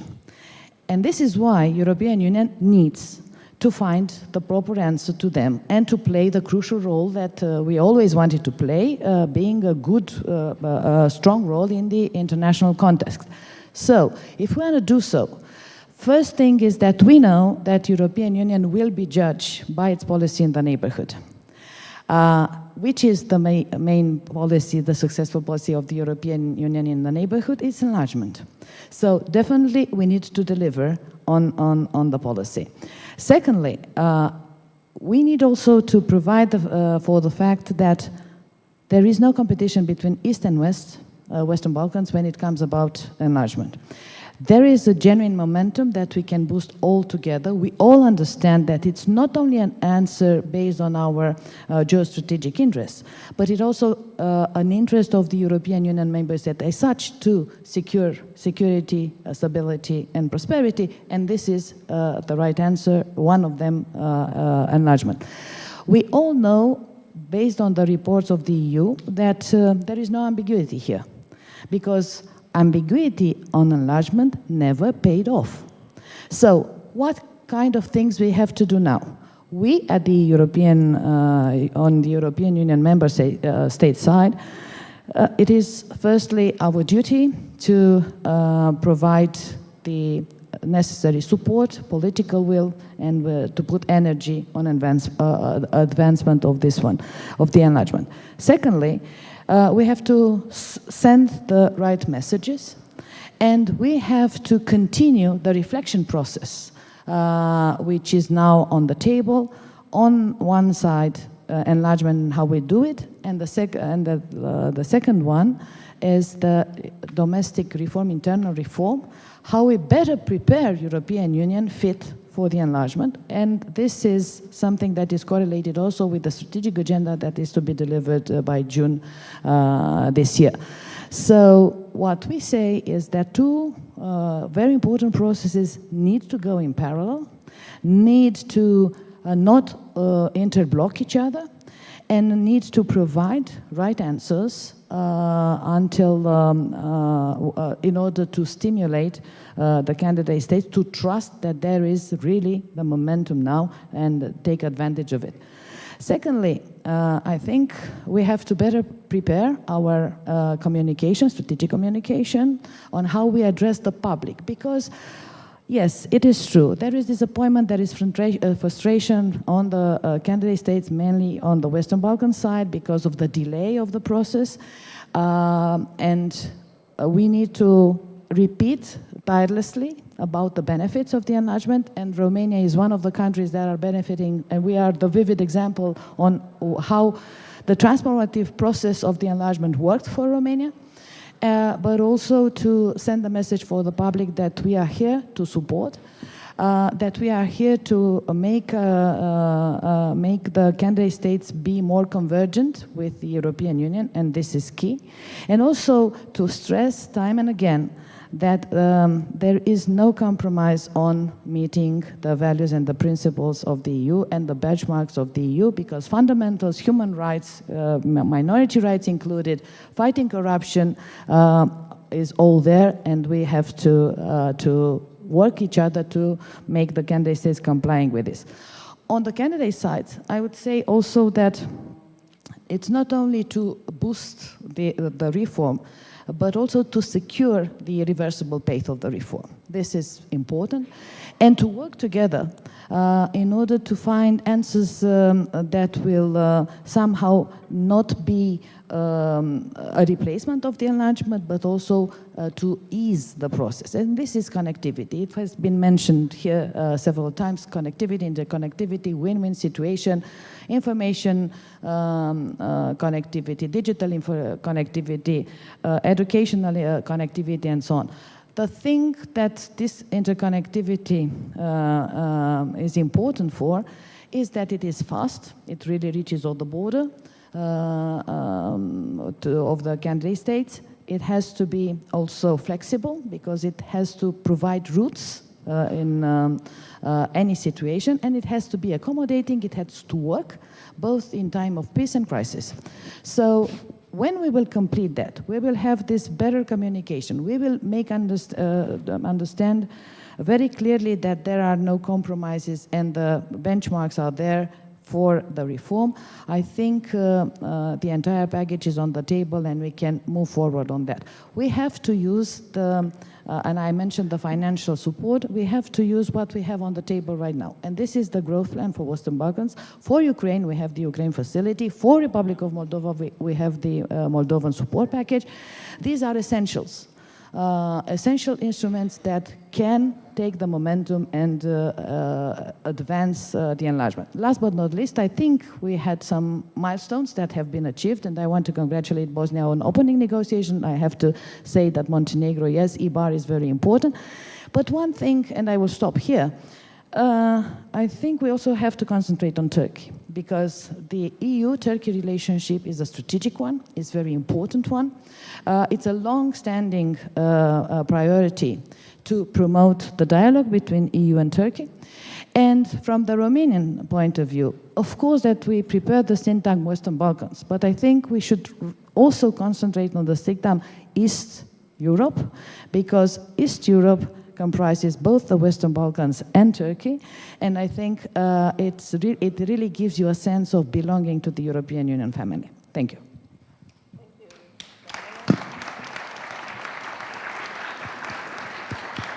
Thank you, Daniela. It works. You hear me? Yes. You hear me? Yes, good. Thank you. Before we move to Turkey, and wait, first we complete the picture in the Western Balkans, but I just wanted to say that I want to go back to this interaction or intersection between the Western Balkans, Southeastern European dimension, because I think it's strategically talking about geopolitics and strategic interest. I think this is the right spot to highlight. But before moving there, I would like to complete the picture of the Western Balkans, and particular the path towards European integration of the region obviously cannot be completed without the viewpoint of Serbia. And here I turn the floor to Tanja, Minister of European Integration, Tanja Miščević. I hope I pronounce it right. The floor is yours. Thank you very much. Again, I hope that you can hear me. Thank you very much, first and foremost, to Mr. Kyuchuk. He tried last year, but this year I'm finally here and really looking forward to discuss further. Thanks to the ELF and, of course, Mr. Pasi for this invitation. So 3 questions that you pose, I would like to answer to them, but let me legitimize first.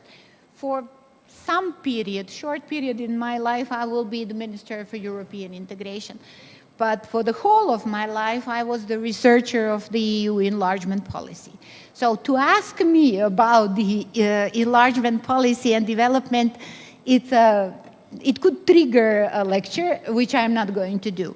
But I will remind you all, and I'm a student of your college, so feel free.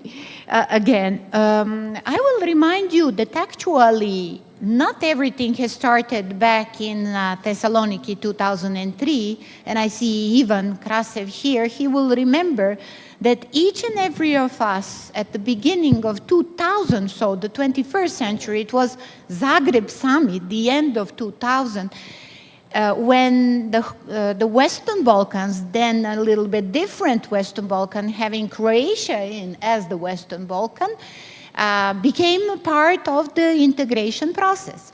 So the integration process is something else than the negotiating process of the becoming a member of the European Union, and this is important for you to know.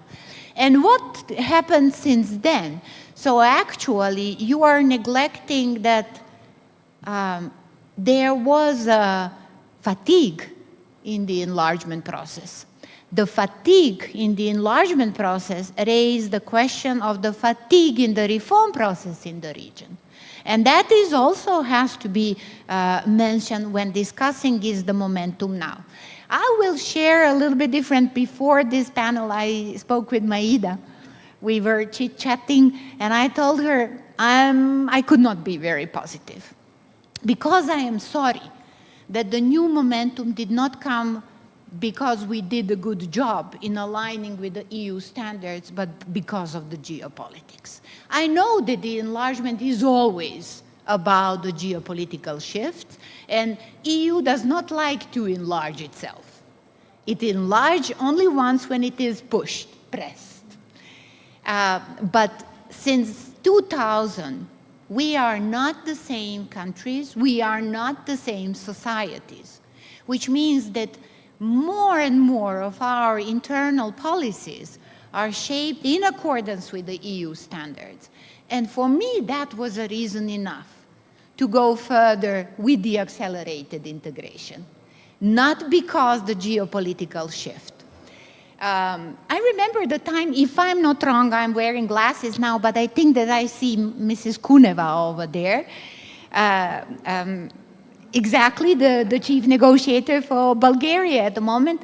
When we discussed, I don't know if she is going to remember, before 2004, and we learned a lot from the experience, not only Serbia, but each and every of us, a lot from the integration process. And we try not to repeat the mistakes. We did our own. But again, I think that we, during that time, agree that the process of the European integration, and particularly negotiating process, is not the same. It's not the same for the enlargement of 2004-07, even for Croatia. Because let's just go to the opening of the negotiations with Montenegro and then with Serbia. Rule of law became front-loaded. That was not the case before. Then we were the first one to introduce the benchmarks. So both Serbia and Montenegro, and that is what we are now trying to do to overcome the interim benchmarks for the chapters 23 and 24.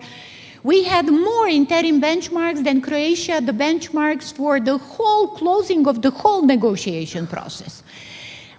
I'm not saying that as an excuse, but as the fact that there were so many technical momentums for speeding up the process for each and every of us.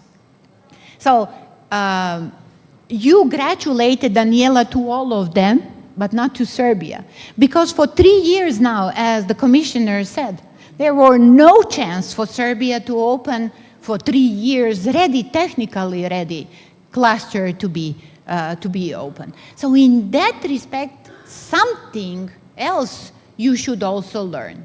There could not be the development in terms of speeding up the integration process if there is the insistence of sorting out bilateral issues prior to the membership. How we are going to achieve the convergence if the convergence is only possible once when the country becomes member of the European Union?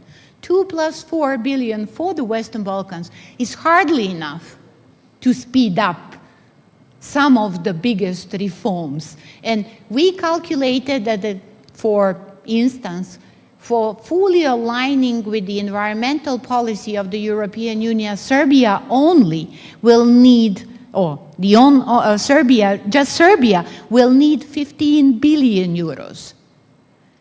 So it's a huge money that we could not generate. But let me go back for the accelerated integration. I'm not going to repeat what Mr. Varheli, who was the first one that I learned about the growth plan almost exactly a year ago, said about the importance, the reform agenda, speeding up some of the reforms in our country for getting some of the additional funds from the European Union.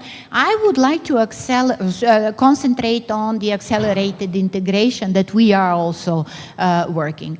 What we achieved up to now, that we devised several important areas for the accelerated integration, is the single European payment area.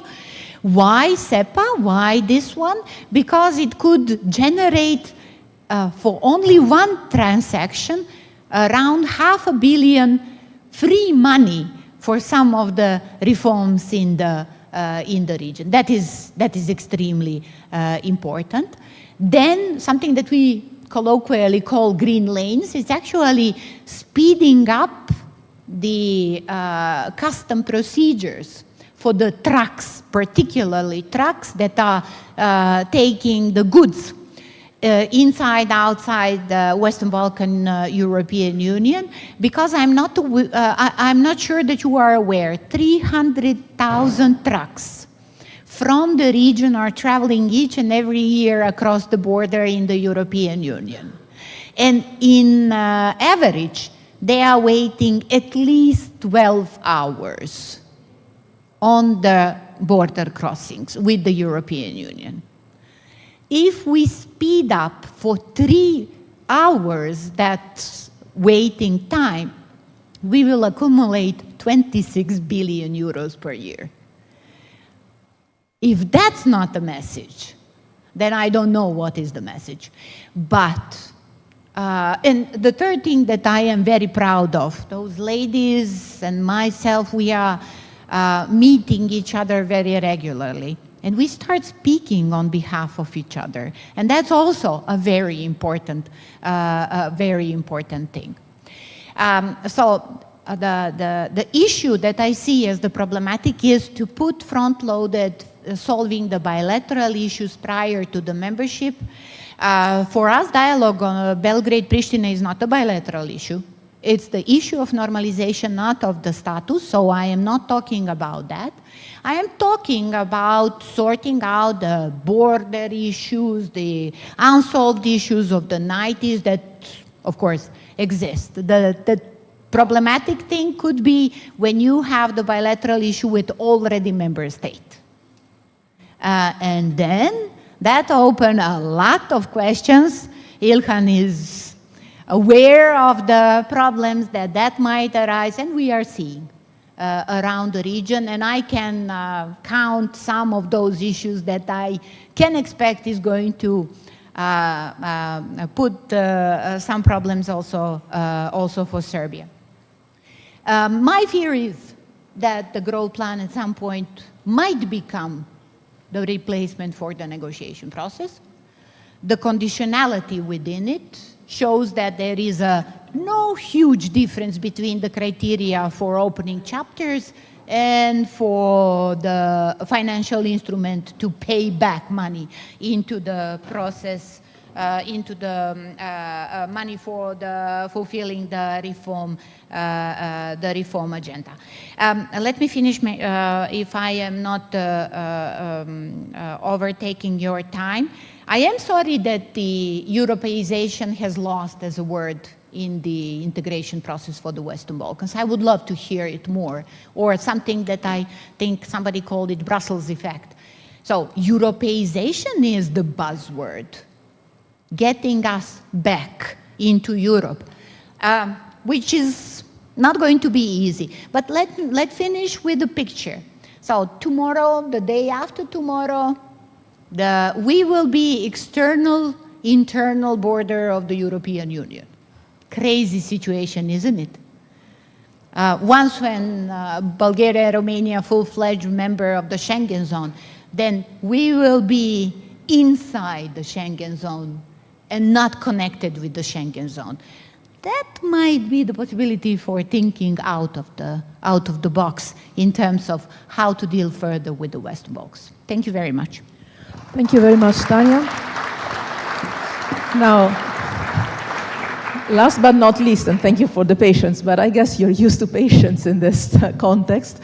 Mehmet, where is Turkey in this picture? And Tanya was referring to something interesting to explore, and I guess that in Turkey you have been reflecting a lot on that, and we have been reflecting a lot on that in the past, in my previous capacities. You mentioned, Tanya, integrating is not the same thing as accession. And there is a world around this sentence. Maybe, Mehmet, you have the right background also to elaborate on that. Are there different avenues and paths to achieve integration, even when accession seems more difficult? Thank you, Federica, and thank you, Ilhan, for having me here. It's a special honor to be the only man at the stage. You know, Turkey is another story. And where is Turkey? The title of the panel is, you know, investment in European security. Let's look what is the investment of Turkey for today's security. We have the KFOR command now, and the biggest contingent in Bosnia is the Turkish contingent. And maybe it is more crucial, if Turkey wouldn't apply the Articles of Montreux Treaty at the beginning of war, we would have a different picture here, because all the fleet would come to the Black Sea, and we wouldn't have this picture that we are talking about. Being the last one, it also gives me the chance to benefit from the valuable comments of my dear colleagues, and I'll base my arguments on the comments they made and then the evaluations, especially Daniela, because we are having tectonic changes. Daniela just counted them, cited them. The question, let's put the map of enlargement in front of us and see how resilient this geopolitics and geography to these tectonic changes. How resilient some countries like Moldova, some countries like Balkan countries to the war in Ukraine. How resilient they are to global economic developments. And there are changes, aging population, and green economic transition and digitalization. Digitalization is also an important security issue because some non-state actors can proliferate and also escalate the tension in the region as disinformation and other things, and also finding some ways to damage the systems. And how we are resilient as the candidate countries to energy and food security and to increase the capacity of renewables. The Ukrainian war showed us food and security issue, food and energy issues are national security issues now. And Turkey played an important role there. And the minute the war started, the price of wheat increased 37%, and the unit price of any grain increased from $7 to $12. And Turkey arranged this grain deal and also saved the wider geography that European Union is also dealing with. And when we look at the geography of enlargement, what we see that there is a big basin of Black Sea and Mediterranean, and the Balkans as a peninsula there. And these are connected. They are connected not only security issues, but climate issues as well. What happens in Crimea has its own reflex to other side of the Mediterranean, to Libya. And there we should see how resilient, without having this enlargement process being fulfilled in a good timing. And there are growth plans, other issues, there might be some concepts or new arrangements, but there are main concepts like, you know, connectivity. But the main connectivity, as also Tanya mentioned, we shouldn't make the enlargement populations fatigue. The main connectivity should be in the minds. Among the minds of European Union members, European Union people, and then the ones who are in the enlargement process should be connected. What I mean, the candidate country, peoples of the candidate countries should internalize the feeling that there is an ownership of being part of the EU, and there is a belonging feeling. And the same should go for the peoples in the EU members. They should have that feeling. They should internalize that in the coming days, Western Balkans, Turkey, Moldova, Ukraine will be member. And if we cannot have it psychologically, this feeling, it doesn't matter we have the growth plan or accession plan, whatever, then we cannot get the success we expected. Here, you know, when we are talking about other issues, I also would like to emphasize that there are some fluctuations. Now we are talking something, but after the European Parliament elections and after the elections in the US, we might be in a different environment. And because of that, there should be a flow which will convince the people in the street, whatever happens, this process is continuing and we are part of it. I believe this is one of the most important connectivity concept of what all the enlargement countries and member countries should share. Thank you. Thank you, Mehmet. I fully agree. In 6 months' time, we might face an even further evolving geopolitical landscape that might give a further push to the strategic need for giving even further credibility to the enlargement process or the reunification or the Europeanization, indeed. We have some, I promised we would stick to time, but we have time for a second round. And I would maybe ask you, maybe following the same order. On one side, obviously, if you have reactions on what you have heard so far from colleagues and friends around the panel, but also one sentence or two on where would you imagine or wish, which might be two different things, the enlargement process, and in particular your own country, in 5 years from now. The Commissioner mentioned, rightly so, that in the previous election, in the previous European election, enlargement was not on the agenda, not that much. Actually, we were in 2019 in a very different place, with a lot of frustration, especially out of the lack of decision from the Council to open accession negotiations with North Macedonia and Albania. But I can tell you, even in the previous elections in 2014, at the time, President Juncker in front of the European Parliament said, no new member state during my mandate. So we come from 10 years of, indeed, more than fatigue, I would say, stalling enlargement energy. Today, we are in a different place. Project yourself 5 years from now in the next European elections. Where would you wish and what do you imagine realistically that we could be, both as European Union, but also in perspective of your own country, membership to the European Union in 5 years from now? But also feel free, please, to react to any other comment that has been made. Artemis, you have the floor. Thank you, and thank you for all your discourses, very productive as well, as Tanya mentioned that, yeah, in fact, one of the most beneficial things is that we meet each other on a regular basis and to exchange information, which helps a lot, not only on taking things that are within the text and within the documents, but even to exchange our experiences. Now, well, the question was, where do we imagine and where do we want to be in 5 years from now? In fact, for Albania, I would like to draw your attention with the declaration of the Estonian Foreign Minister some days ago. She said that if it were not for the EU enlargement and the enlargement of the NATO 20 years ago, their country would not be independent today. This could be interpreted for all of us as a prediction for our future, which means that we just celebrated our membership of NATO for 15 years. NATO, that in fact shows that we are very serious and very determined to push the things ahead and to fulfill all our home assignments. Well, I imagine, we as a government imagine, and we in fact have to go with our imagination, with our works and our responsibilities at the same path that we predict the enlargement process as one of our next achievements. We predict Albania as one of the states that have been working hard and deserves to be part of the European Union the sooner.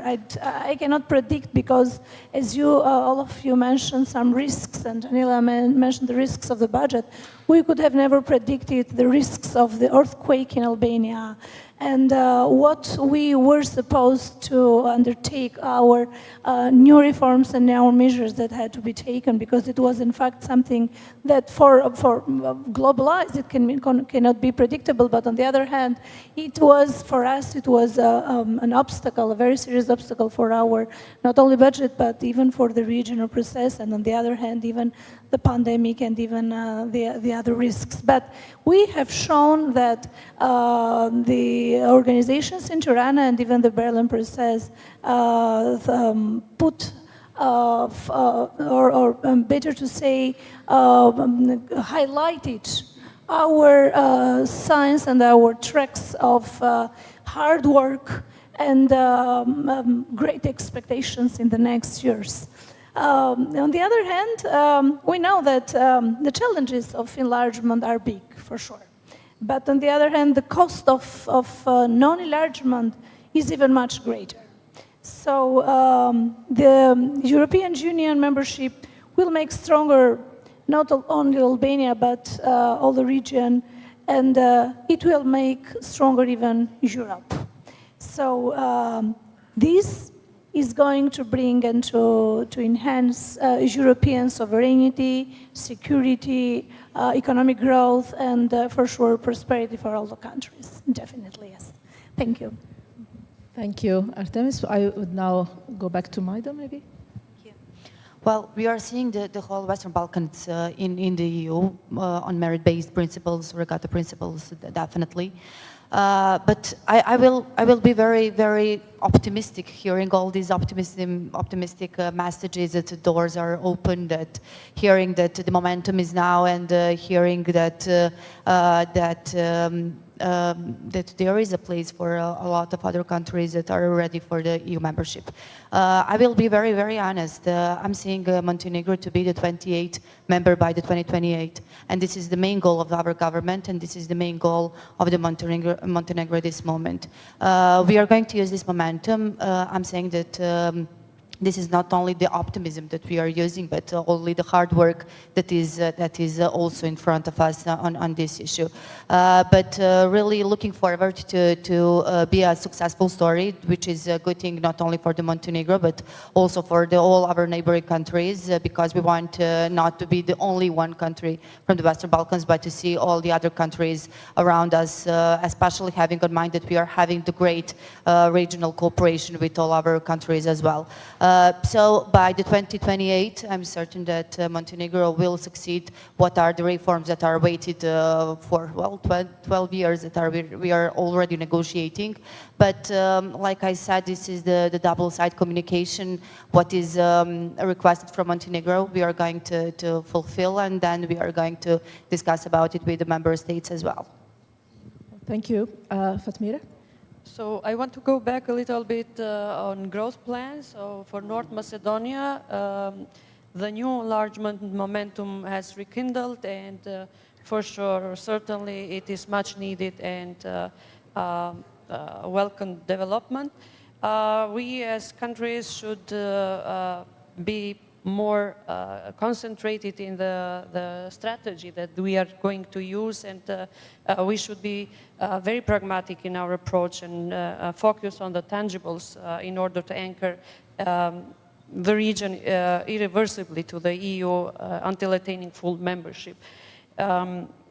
If we go to growth plan, socio-economic growth and integration of the region should be an integral part of the EU strategic approach.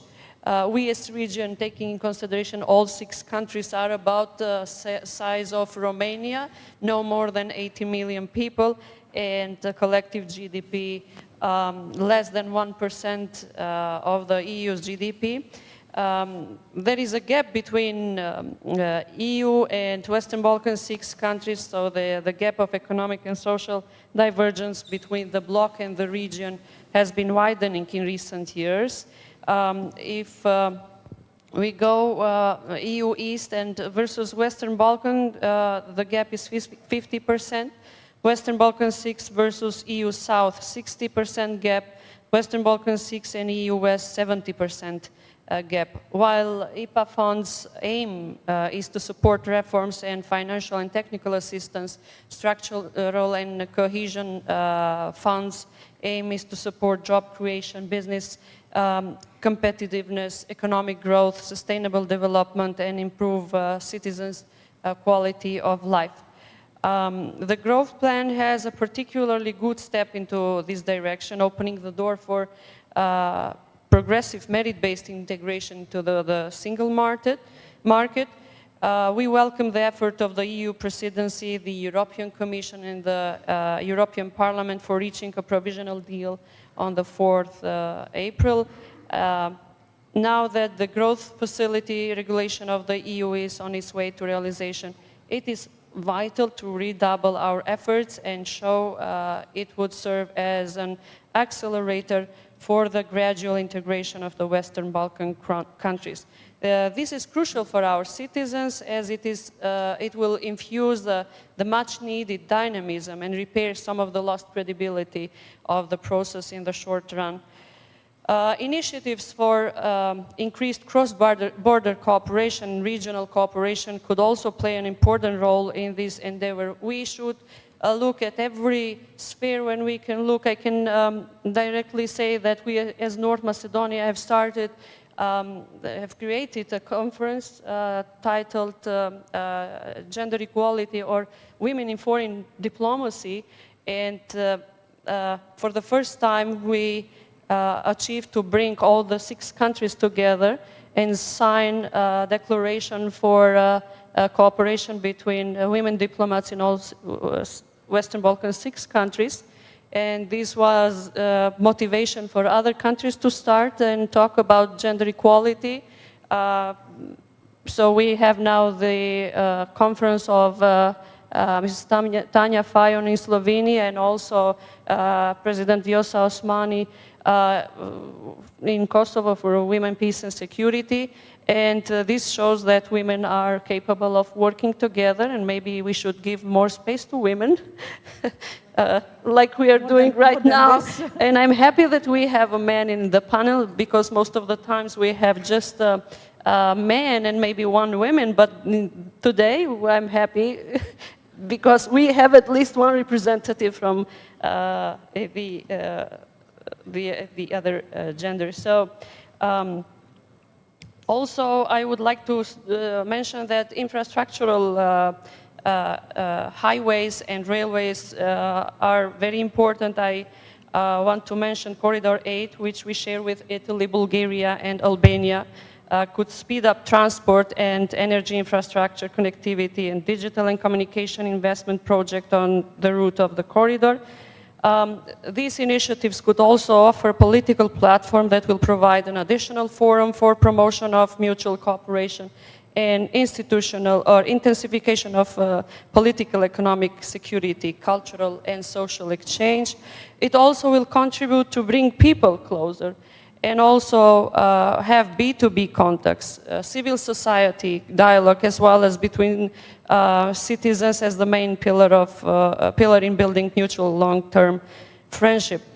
In parallel, further infrastructure development along Corridor 10 can serve as another catalyst and encourage collaboration among our countries, as well as foster partnership with neighboring regions. By aligning their infrastructure plans and coordinating their investment, countries from the region, EU and non-EU, can work together towards a common goal of promoting sustainable development, economic growth and social cohesion in the broader Adriatic, Ionian and Black Sea region. This will contribute to the promotion of the overall cooperation, increased trade exchange, and strengthening of the security in the region. And it will have a special impact on the common goal of strengthening the overall European perspective of the Western Balkan region, meaning more cohesion unity and building resistance on the European continent in coping with challenges that we are facing at present. When we come at the question, where do I wish to or believe that North Macedonia is going to be full member of EU, let me look at it more realistically. So we're finishing with all the reforms that we have to do. I believe that North Macedonia in 2030 is going to be a full member of EU. So the realistic date is a year, let's say. I wish we can be earlier, but since you said in 5 years, let me put it 2030. Thank you. Thank you very much. Daniela, where do you see the European Union enlargement process in 5 years? But also, if you want to react to any comment that has been made. Yeah, thank you. Very briefly, because we are running out of time. I have an entire bucket list here on where I see European Union, Western Balkans, our neighbors, and us working together in 5 years' time. But I will just say, firstly, on the European Union level, I would like this reflection process on how we prepare EU to better fit for EU 30+ members to be finalized, to find the common denominators and the right answers so that we can function together. I would like to see the finalizing of the transition, green and digital, or while offering the best answers on where our competitiveness is and how much is affected and how we can find answer or policies, better policies for that.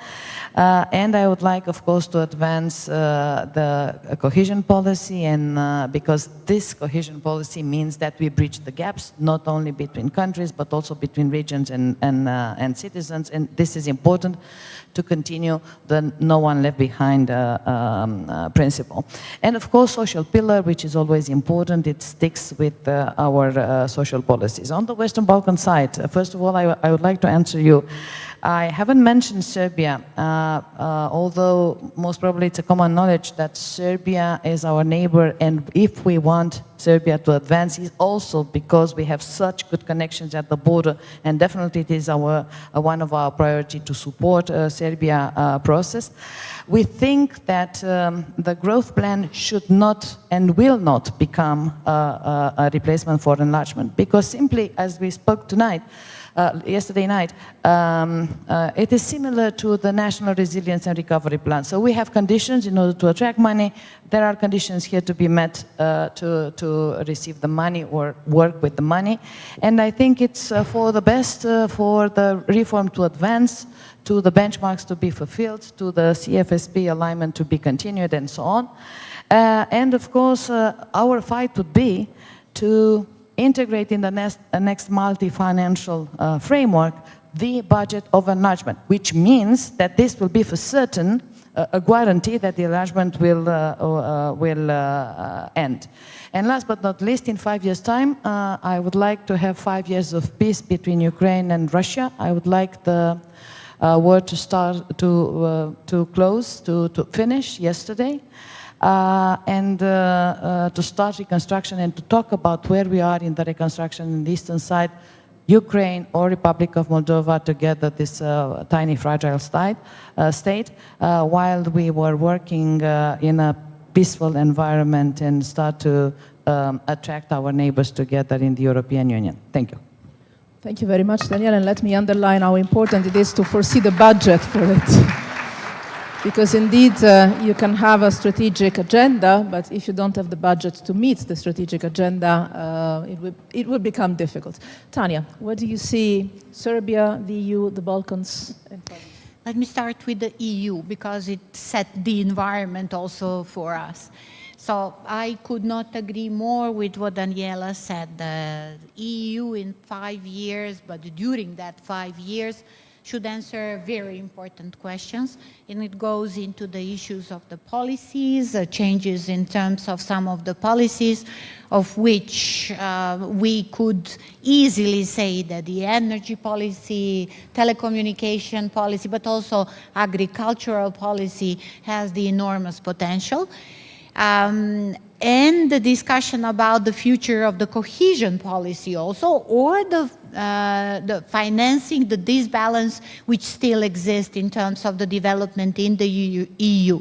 Why this is important? Because this is the main instrument of connecting in terms of elevated development within the European Union. But I would, and also decision-making process, because it goes hand in hand with this. But I would like also to call you all, member states, member of the parliament, European Parliament and national parliaments, to include us into that debate.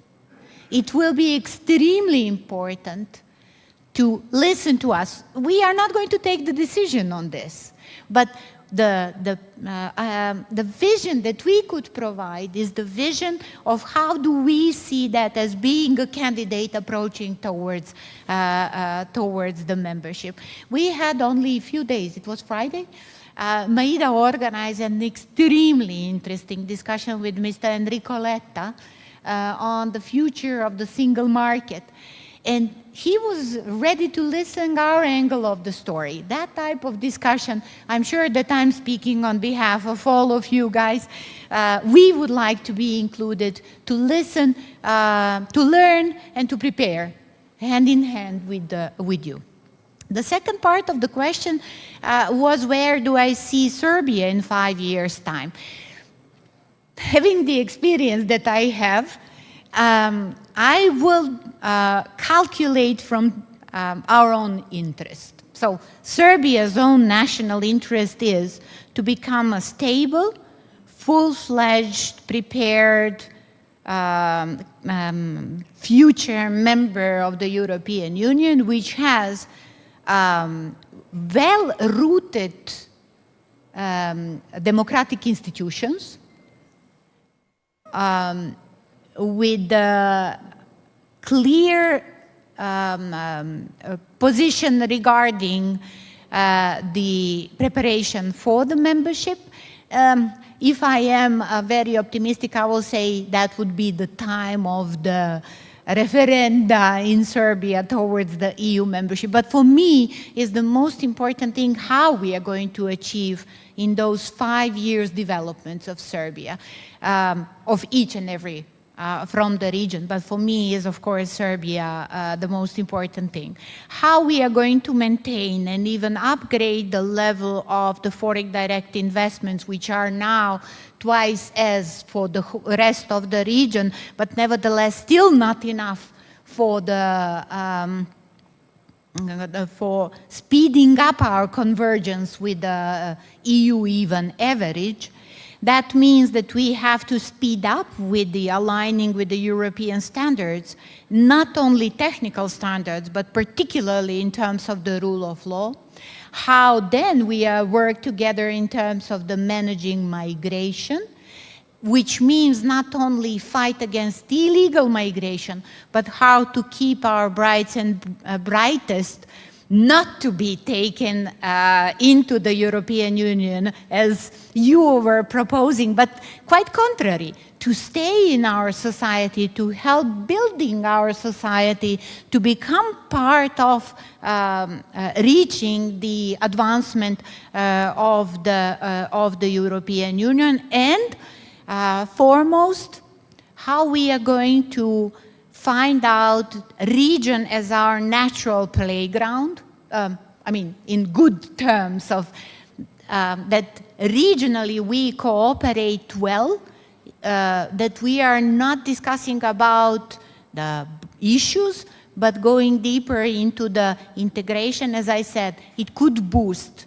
not only solving the political problems, but could boost additional funds for our development. So instead of speaking where I see Serbia in terms of the negotiating process, I am assessing Serbia in terms of our own accelerated European integration, or my preferred word, Europeization, in terms of belonging to the Europe as such. Thank you. Thank you very much, Tanya. And again, last but not least, Mehmet, you are the only man, but you get the last word. Yes. Sorry? Thank you, yes. Federica. You know, these plans, processes, they are very important, but we are at a stage that we should approach all these in a more revolutionist way.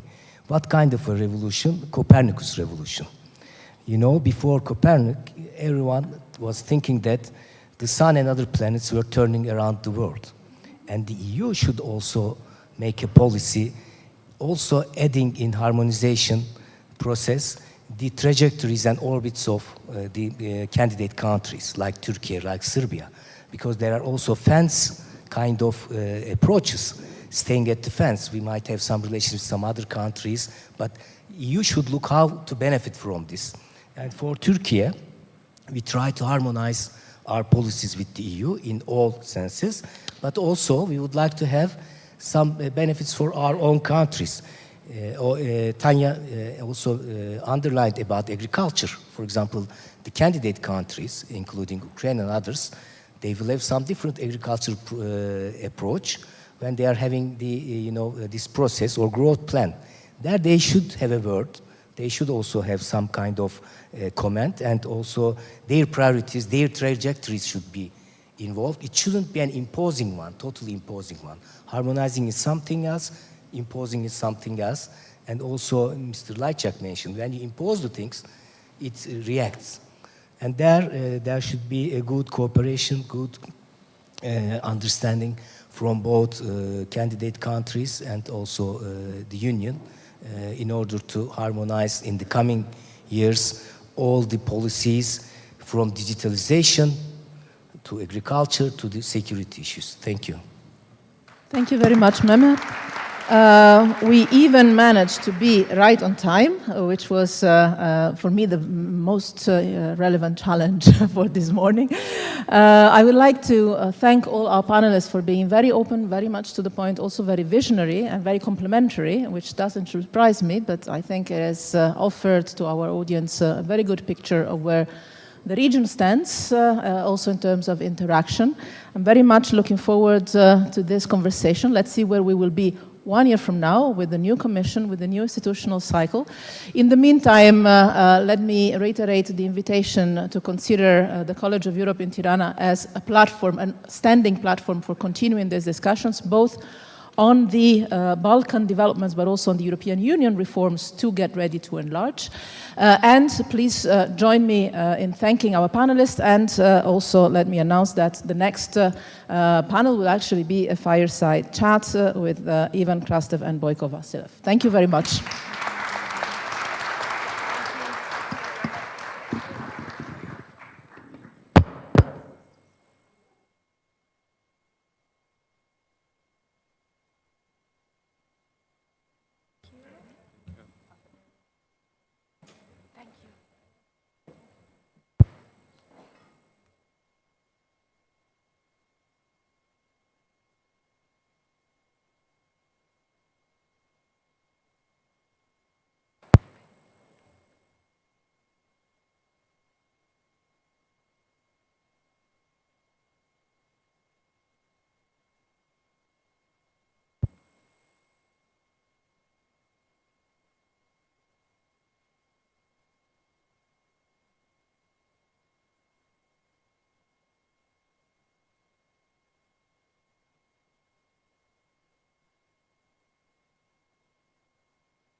Уважаеми дами и господа, Ladies and gentlemen, dear guests, As you have already seen, it is indeed difficult to discuss the Balkans when you come from the Balkans.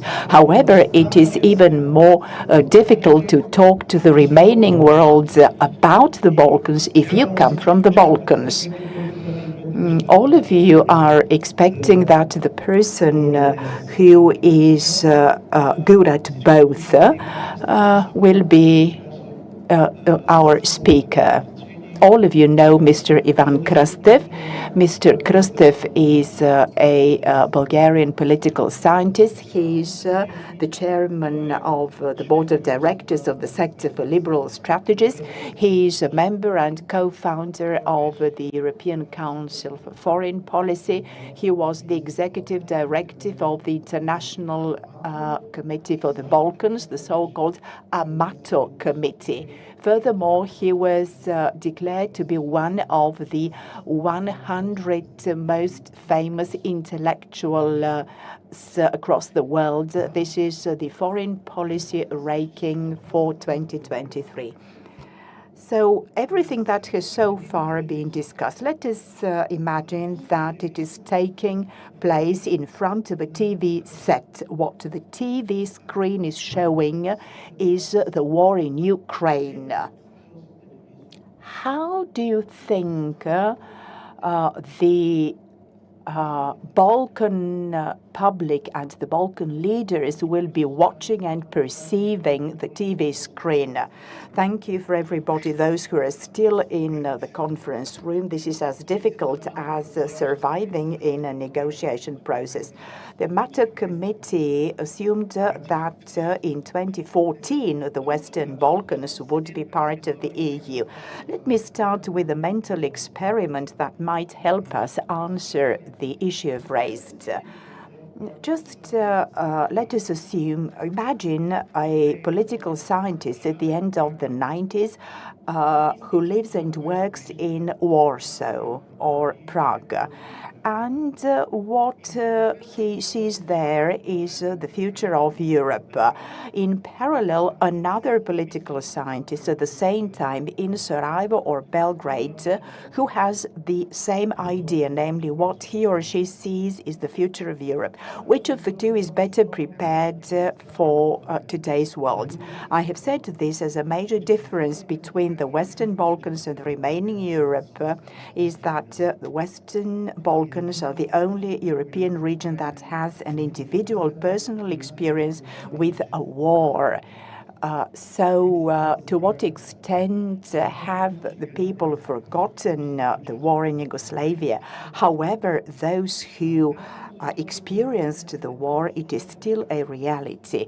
I'm saying this as one of the main issues is that people should think about the following. To what extent the European Union has changed meanwhile? I listened to very interesting analysis on what the Western Balkan countries should do, what the EU should do. What has drastically changed in my understanding is that right after the Cold War, the East should be changing, unlike the West. The West will continue to be as it has been. This is not true. This is a process, and the Western Balkans will be joining the European Union. That is different. The enlargement term as a term is somewhat misleading. None of these countries will be integrated the same way as Romania and Bulgaria were integrated. Ukraine is in a war. It doesn't control 20% of its territory. Therefore, it is very important to be aware of the change. I can say five things have drastically changed as a result of the Ukrainian war. The EU has lived with the idea that a major warfare in Europe is not possible. This is why the Yugoslavian war was very quickly marginalized, as it was perceived as something pertinent to the past. This is why the focus has been on ethnic conflicts. The Balkans were perceived as a kind of non-Europe. However, the current situation in Ukraine, this is a large-scale war. One of the major advantages of the TV is it shows the large-scale picture. However, it doesn't show the details of the scale. Speaking about the scale, I would say that it is a front with a distance of approximately 1,000 kilometers, a war between two of the largest European states. One of them is a super nuclear power. On the one hand, on the other hand, the shelling from both countries is in the amount of the shelling during the Second World War. This is a large-scale warfare. This is a drastic change. Europe perceived itself as a post-war project, and this has changed. Another aspect, in particular, following the failure in the war in Iraq, Europe seems to have convinced itself that it is not that important to invest in arms, in the armament as a whole, because the focus should be on the so-called soft power. This has been disproved as a result of the war in Ukraine. The military potential is not important if you don't have this potential.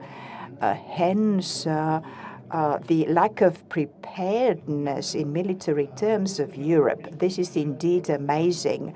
The Russian military industry manufactures more shells compared to the European Union and the United States. This shows a drastic change. If the EU used to be a peaceful project, nowadays it is a peaceful and a military project.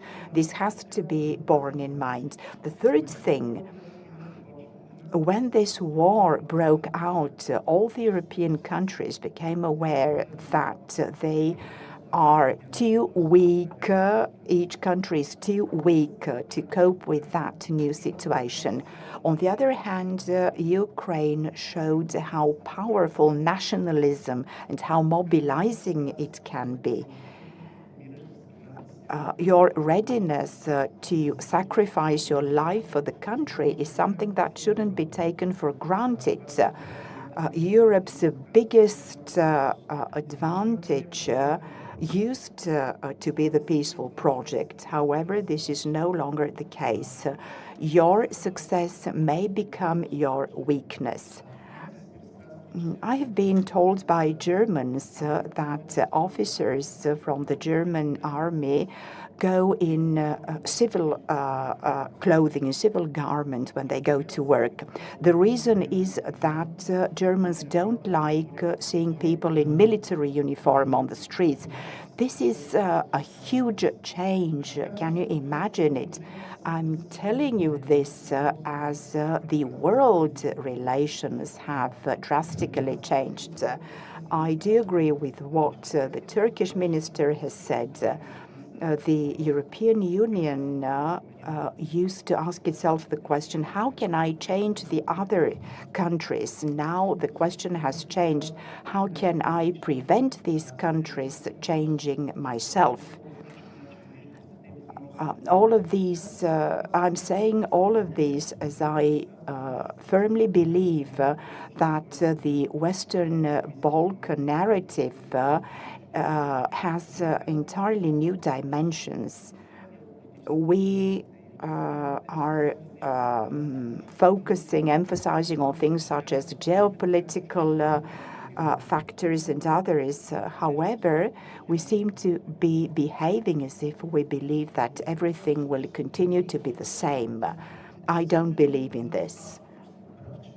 I fully agree with you that Europe seems to have forgotten the war in the Balkans. I think that Jürgen Haber said the most important thing. There hasn't been war in Europe for the last 77 years. However, now we have a precedent, the war in 1993. This war helped Bulgaria and Romania to accelerate their membership invitation and to accelerate their accession. Now, in the current context, what will be the line of change for the Western Balkans? Well, I agree that Bulgaria joined the European Union by air first, by opening up the sky for NATO aircraft. But I think it's not possible to have enlargement unless the European Union changes politically sensitive things of key importance like agricultural policy. Ukraine has great large-scale agriculture, and the integration of Ukraine's agriculture is of key importance. Talking about the lessons coming from the Balkans. Let's focus on demography. One of the worst things that happened as a result of the war on the Balkans is that those four countries, they lost much of their population. 60% of the Bosnians, they live outside of Bosnia. And I'm saying this because all economic analysis done so far.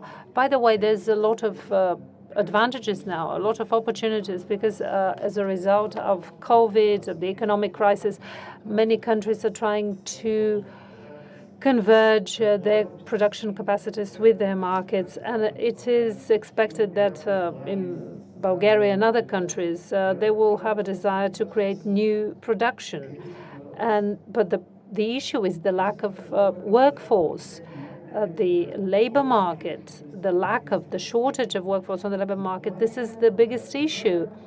And this is a real issue because one of the big successes of the process of integration, opening up the borders between the Western Balkans and the EU member states, this has led to an asymmetrical situation whereby the countries from the Western Balkans, they are on the winning side. I remember one of the voters, the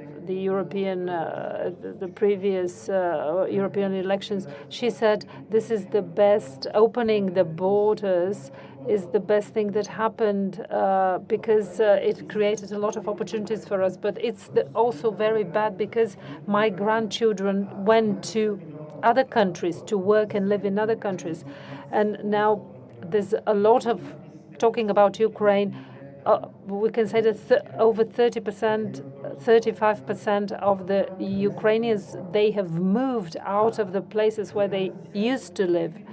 And this affects all sorts of economic plans. And also we don't know when the war will end and how. And also the issue of prioritization. On this issue, I think the Western Balkans countries, they should demonstrate some internal consolidation with regard to their market. But the truth is that there's always winners and losers on any market. But the idea that the Western Balkans can be integrated based on isolation of Serbia is not a working idea. And here we have all the big issues that are not on the level of instruments or money. Then what is the take of societies of all this? For example, one of the consequences of the war in Ukraine was the restoration of the old empire's borders. If you look at the countries where which show most solidarity with Ukraine, these are the countries that were part of the Russian Empire, not the Soviet. Finland, Poland, the Baltic countries. The countries that have lowest solidarity with Ukraine, especially with regard to weapons, these are the countries that were part of the Ottoman Empire. Their anti-imperialism has another nature. The Habsburgs have always been divided between themselves.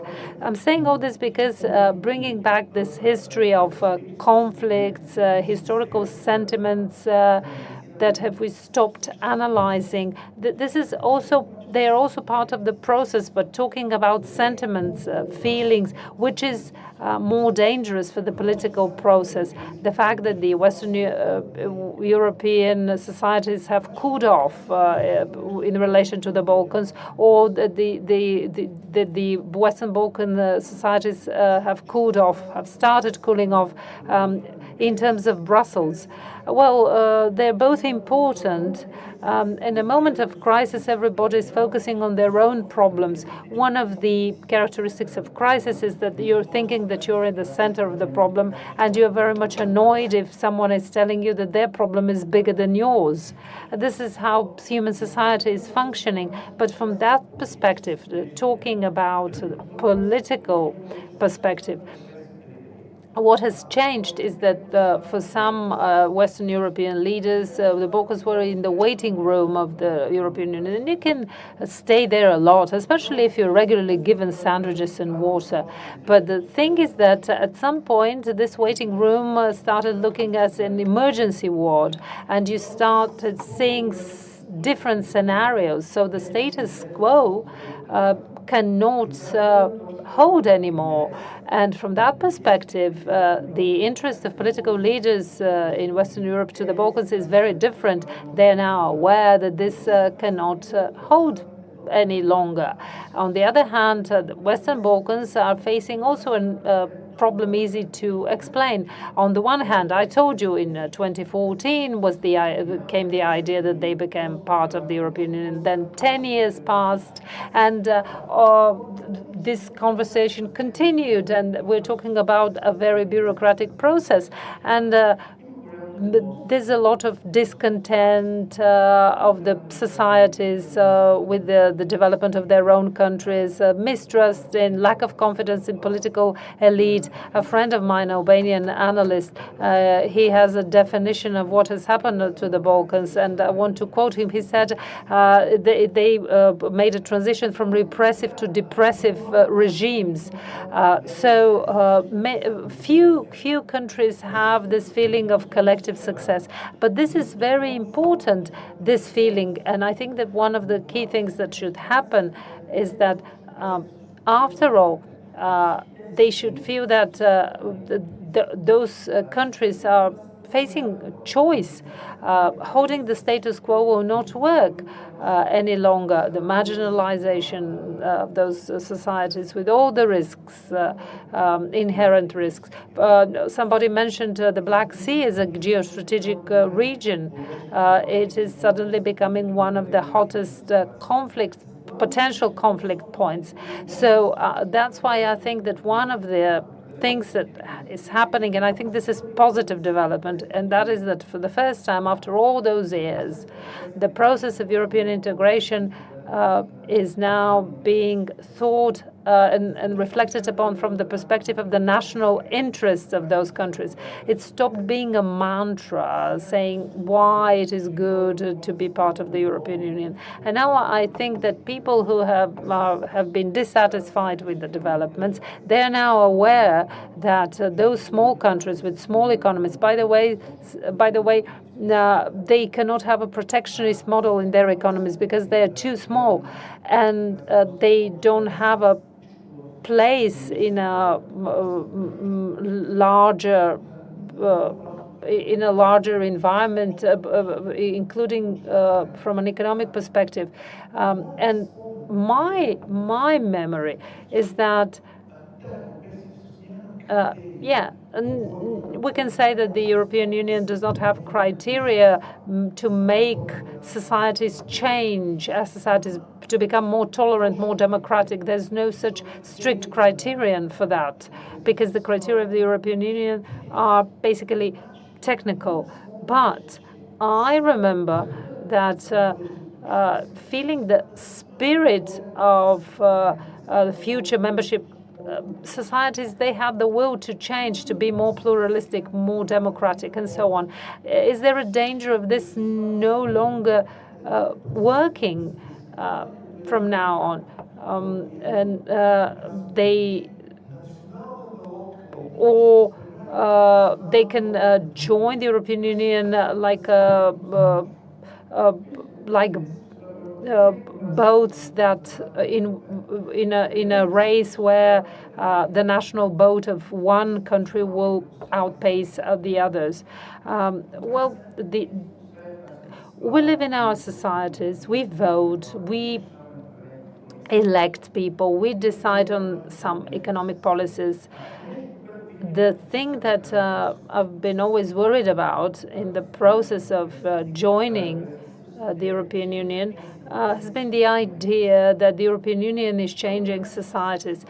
First of all, within the same institutional framework, you can have various political modes of governance. And you can have authoritarian governance, democratic governance. People have their own idea of what is good and what is bad, what they're afraid of and what they want to happen. And I think this is not happening neither on the level of integration or bureaucracy or cash flows.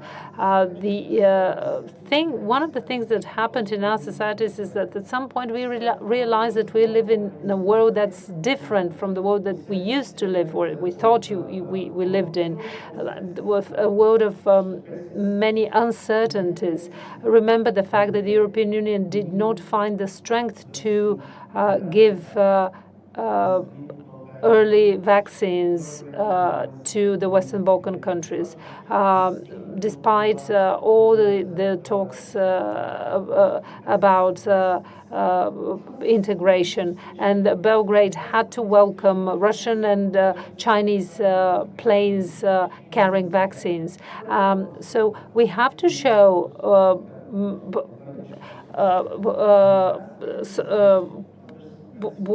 of course, we had to, first of all, think about our own citizens. That's normal. But we have to think in a way that the Balkans are part of the European Union as a security space. And this is a fact. They have to be part of those conversations because many of the policies will directly affect them. Some of the countries will make decisions that we may not like. And this is one of the big issues. And since Tanya is here, each of those countries, for example, there are countries like Albania. They're very active supporting Ukraine. But you have Serbia. Serbia sells a lot of weapons to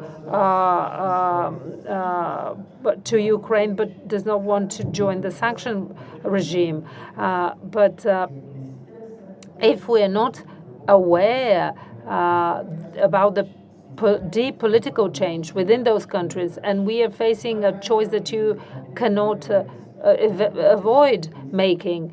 This is the big problem, that we may not make a choice because the choice will make us. But no, let's go back to the TV. People on the Balkans, they're not watching TV only. Well, they're mainly watching their cell phones, and there are different influences from the cell phone. Which soft power is dominating on the Balkans? Is it the US, Europe, China, or Russia? In the Bulgarian literature, at the end of the 19th century, one of the finest texts in Chichovci, the geopolitical analysis in the Bulgarian pubs. I'm saying this because people are not political analysts, and one of the things that we are assuming is that people have a consistent idea of what is happening around the world. I'll give you a concrete example. At the beginning of the third or the fourth month after the Russian aggression in Ukraine, some anthropologists conducted a series of interviews in different parts of Bulgaria. And I'll give you an example from a concrete interview with a concrete person. He is the owner of a small hotel, and he took care of a Ukrainian family. He was very negative to what Putin was doing in Ukraine. At the same time, he thought that Bulgarians should not give weapons to Ukraine because this increased the risk for the country. At the same time, he thought that it was immoral in that the Bulgarian president saying that we should not give weapons to Ukraine. And this is the same person. He's thinking all those things at the same time. When we talk about China, do you know how many people, Bulgarians, have visited China, excluding Solomon Passy? But do you know how many Bulgarians have visited the Russian Federation in the past 10 years? So people live in a dream world, more or less. So they have strange reactions. No, one of the reactions related to the fact that some people did not want Bulgaria to give more financial support for Ukrainians. Actually, the argument for that was that they are no worse. Their situation is no worse than ours. And after all, when you look into your phone, you can find the answer that resonates with this confusion in your mind. All those countries, the societies in those countries, they have a strong feeling about what is war, what is peace, and there are few hardcore people who think that what Putin has done is something good. On the other hand, there's a lot of conspiracy theories explaining different things. And here comes the responsibility of governments that should not just make decisions, but they should try and explain to their societies why are they making those decisions. They have to explain this to their own societies and only then to their Western partners, because it's much more difficult to talk to your own society than with people outside it. And this is true of the Balkans and everywhere. The fragmentation of politics and in the Balkans and also Western Europe democracies is a fact. And that's why the aim should be to have a national consensus on certain issues. If there is no consensus, any policy will look weak and inefficient. But you said that Western European countries, they also have their societies. Can we, in one sentence, can we phrase the key, the ideal or the real policy of the Western European societies, or maybe each policy should be ideal? The issue is as follows. The Western European politicians are not faced with the dilemma if the Western Balkans will be in or out. Undoubtedly, they're in. However, you have to find the appropriate place for them. It is true that the Western Balkans are already a part of the European space. The European Union has been present not only by means of its investments, but also with its troops in Bosnia or Kosovo. The legislation initiated by the EU in these countries.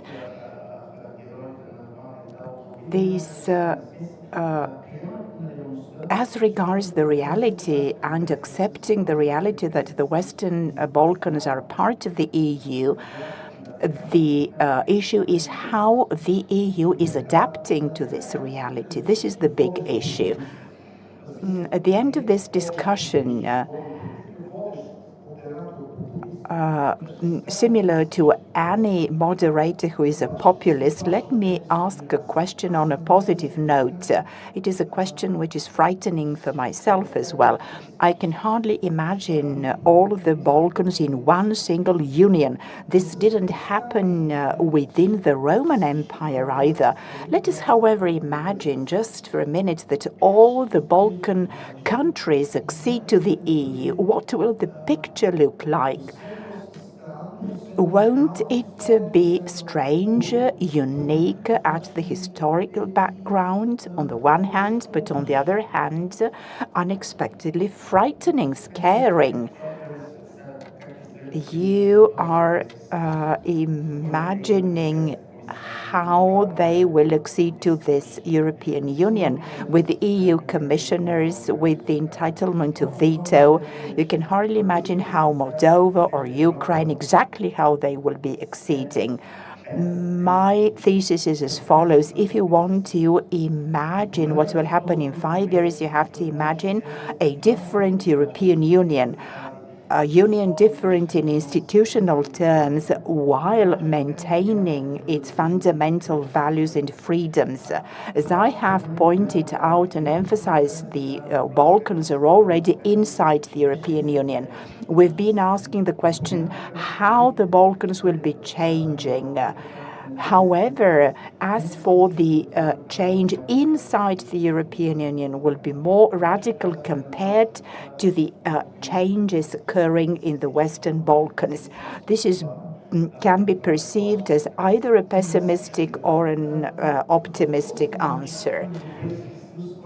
Given this unexpected EU, which will be the first one to accede, Serbia or Ukraine? I cannot but mention my huge contribution to the Balkan debate. It seems to be a joke. After so many years of discussing the Balkan succession and speaking about the difference between the pessimist and the optimist, the difference is that the optimist thinks that Turkey will accede during the Albanian presidency, and the pessimist thinks that Albania will accede during the Turkish presidency of the European Union. Thank you, Ivan Krastev. Lunch is served on the ground floor. Thank you to all of you for your attention. Thank you very much for attending this wonderful conference. Once again, our thanks to Mr. Kyuchuk and Mr. Pussy.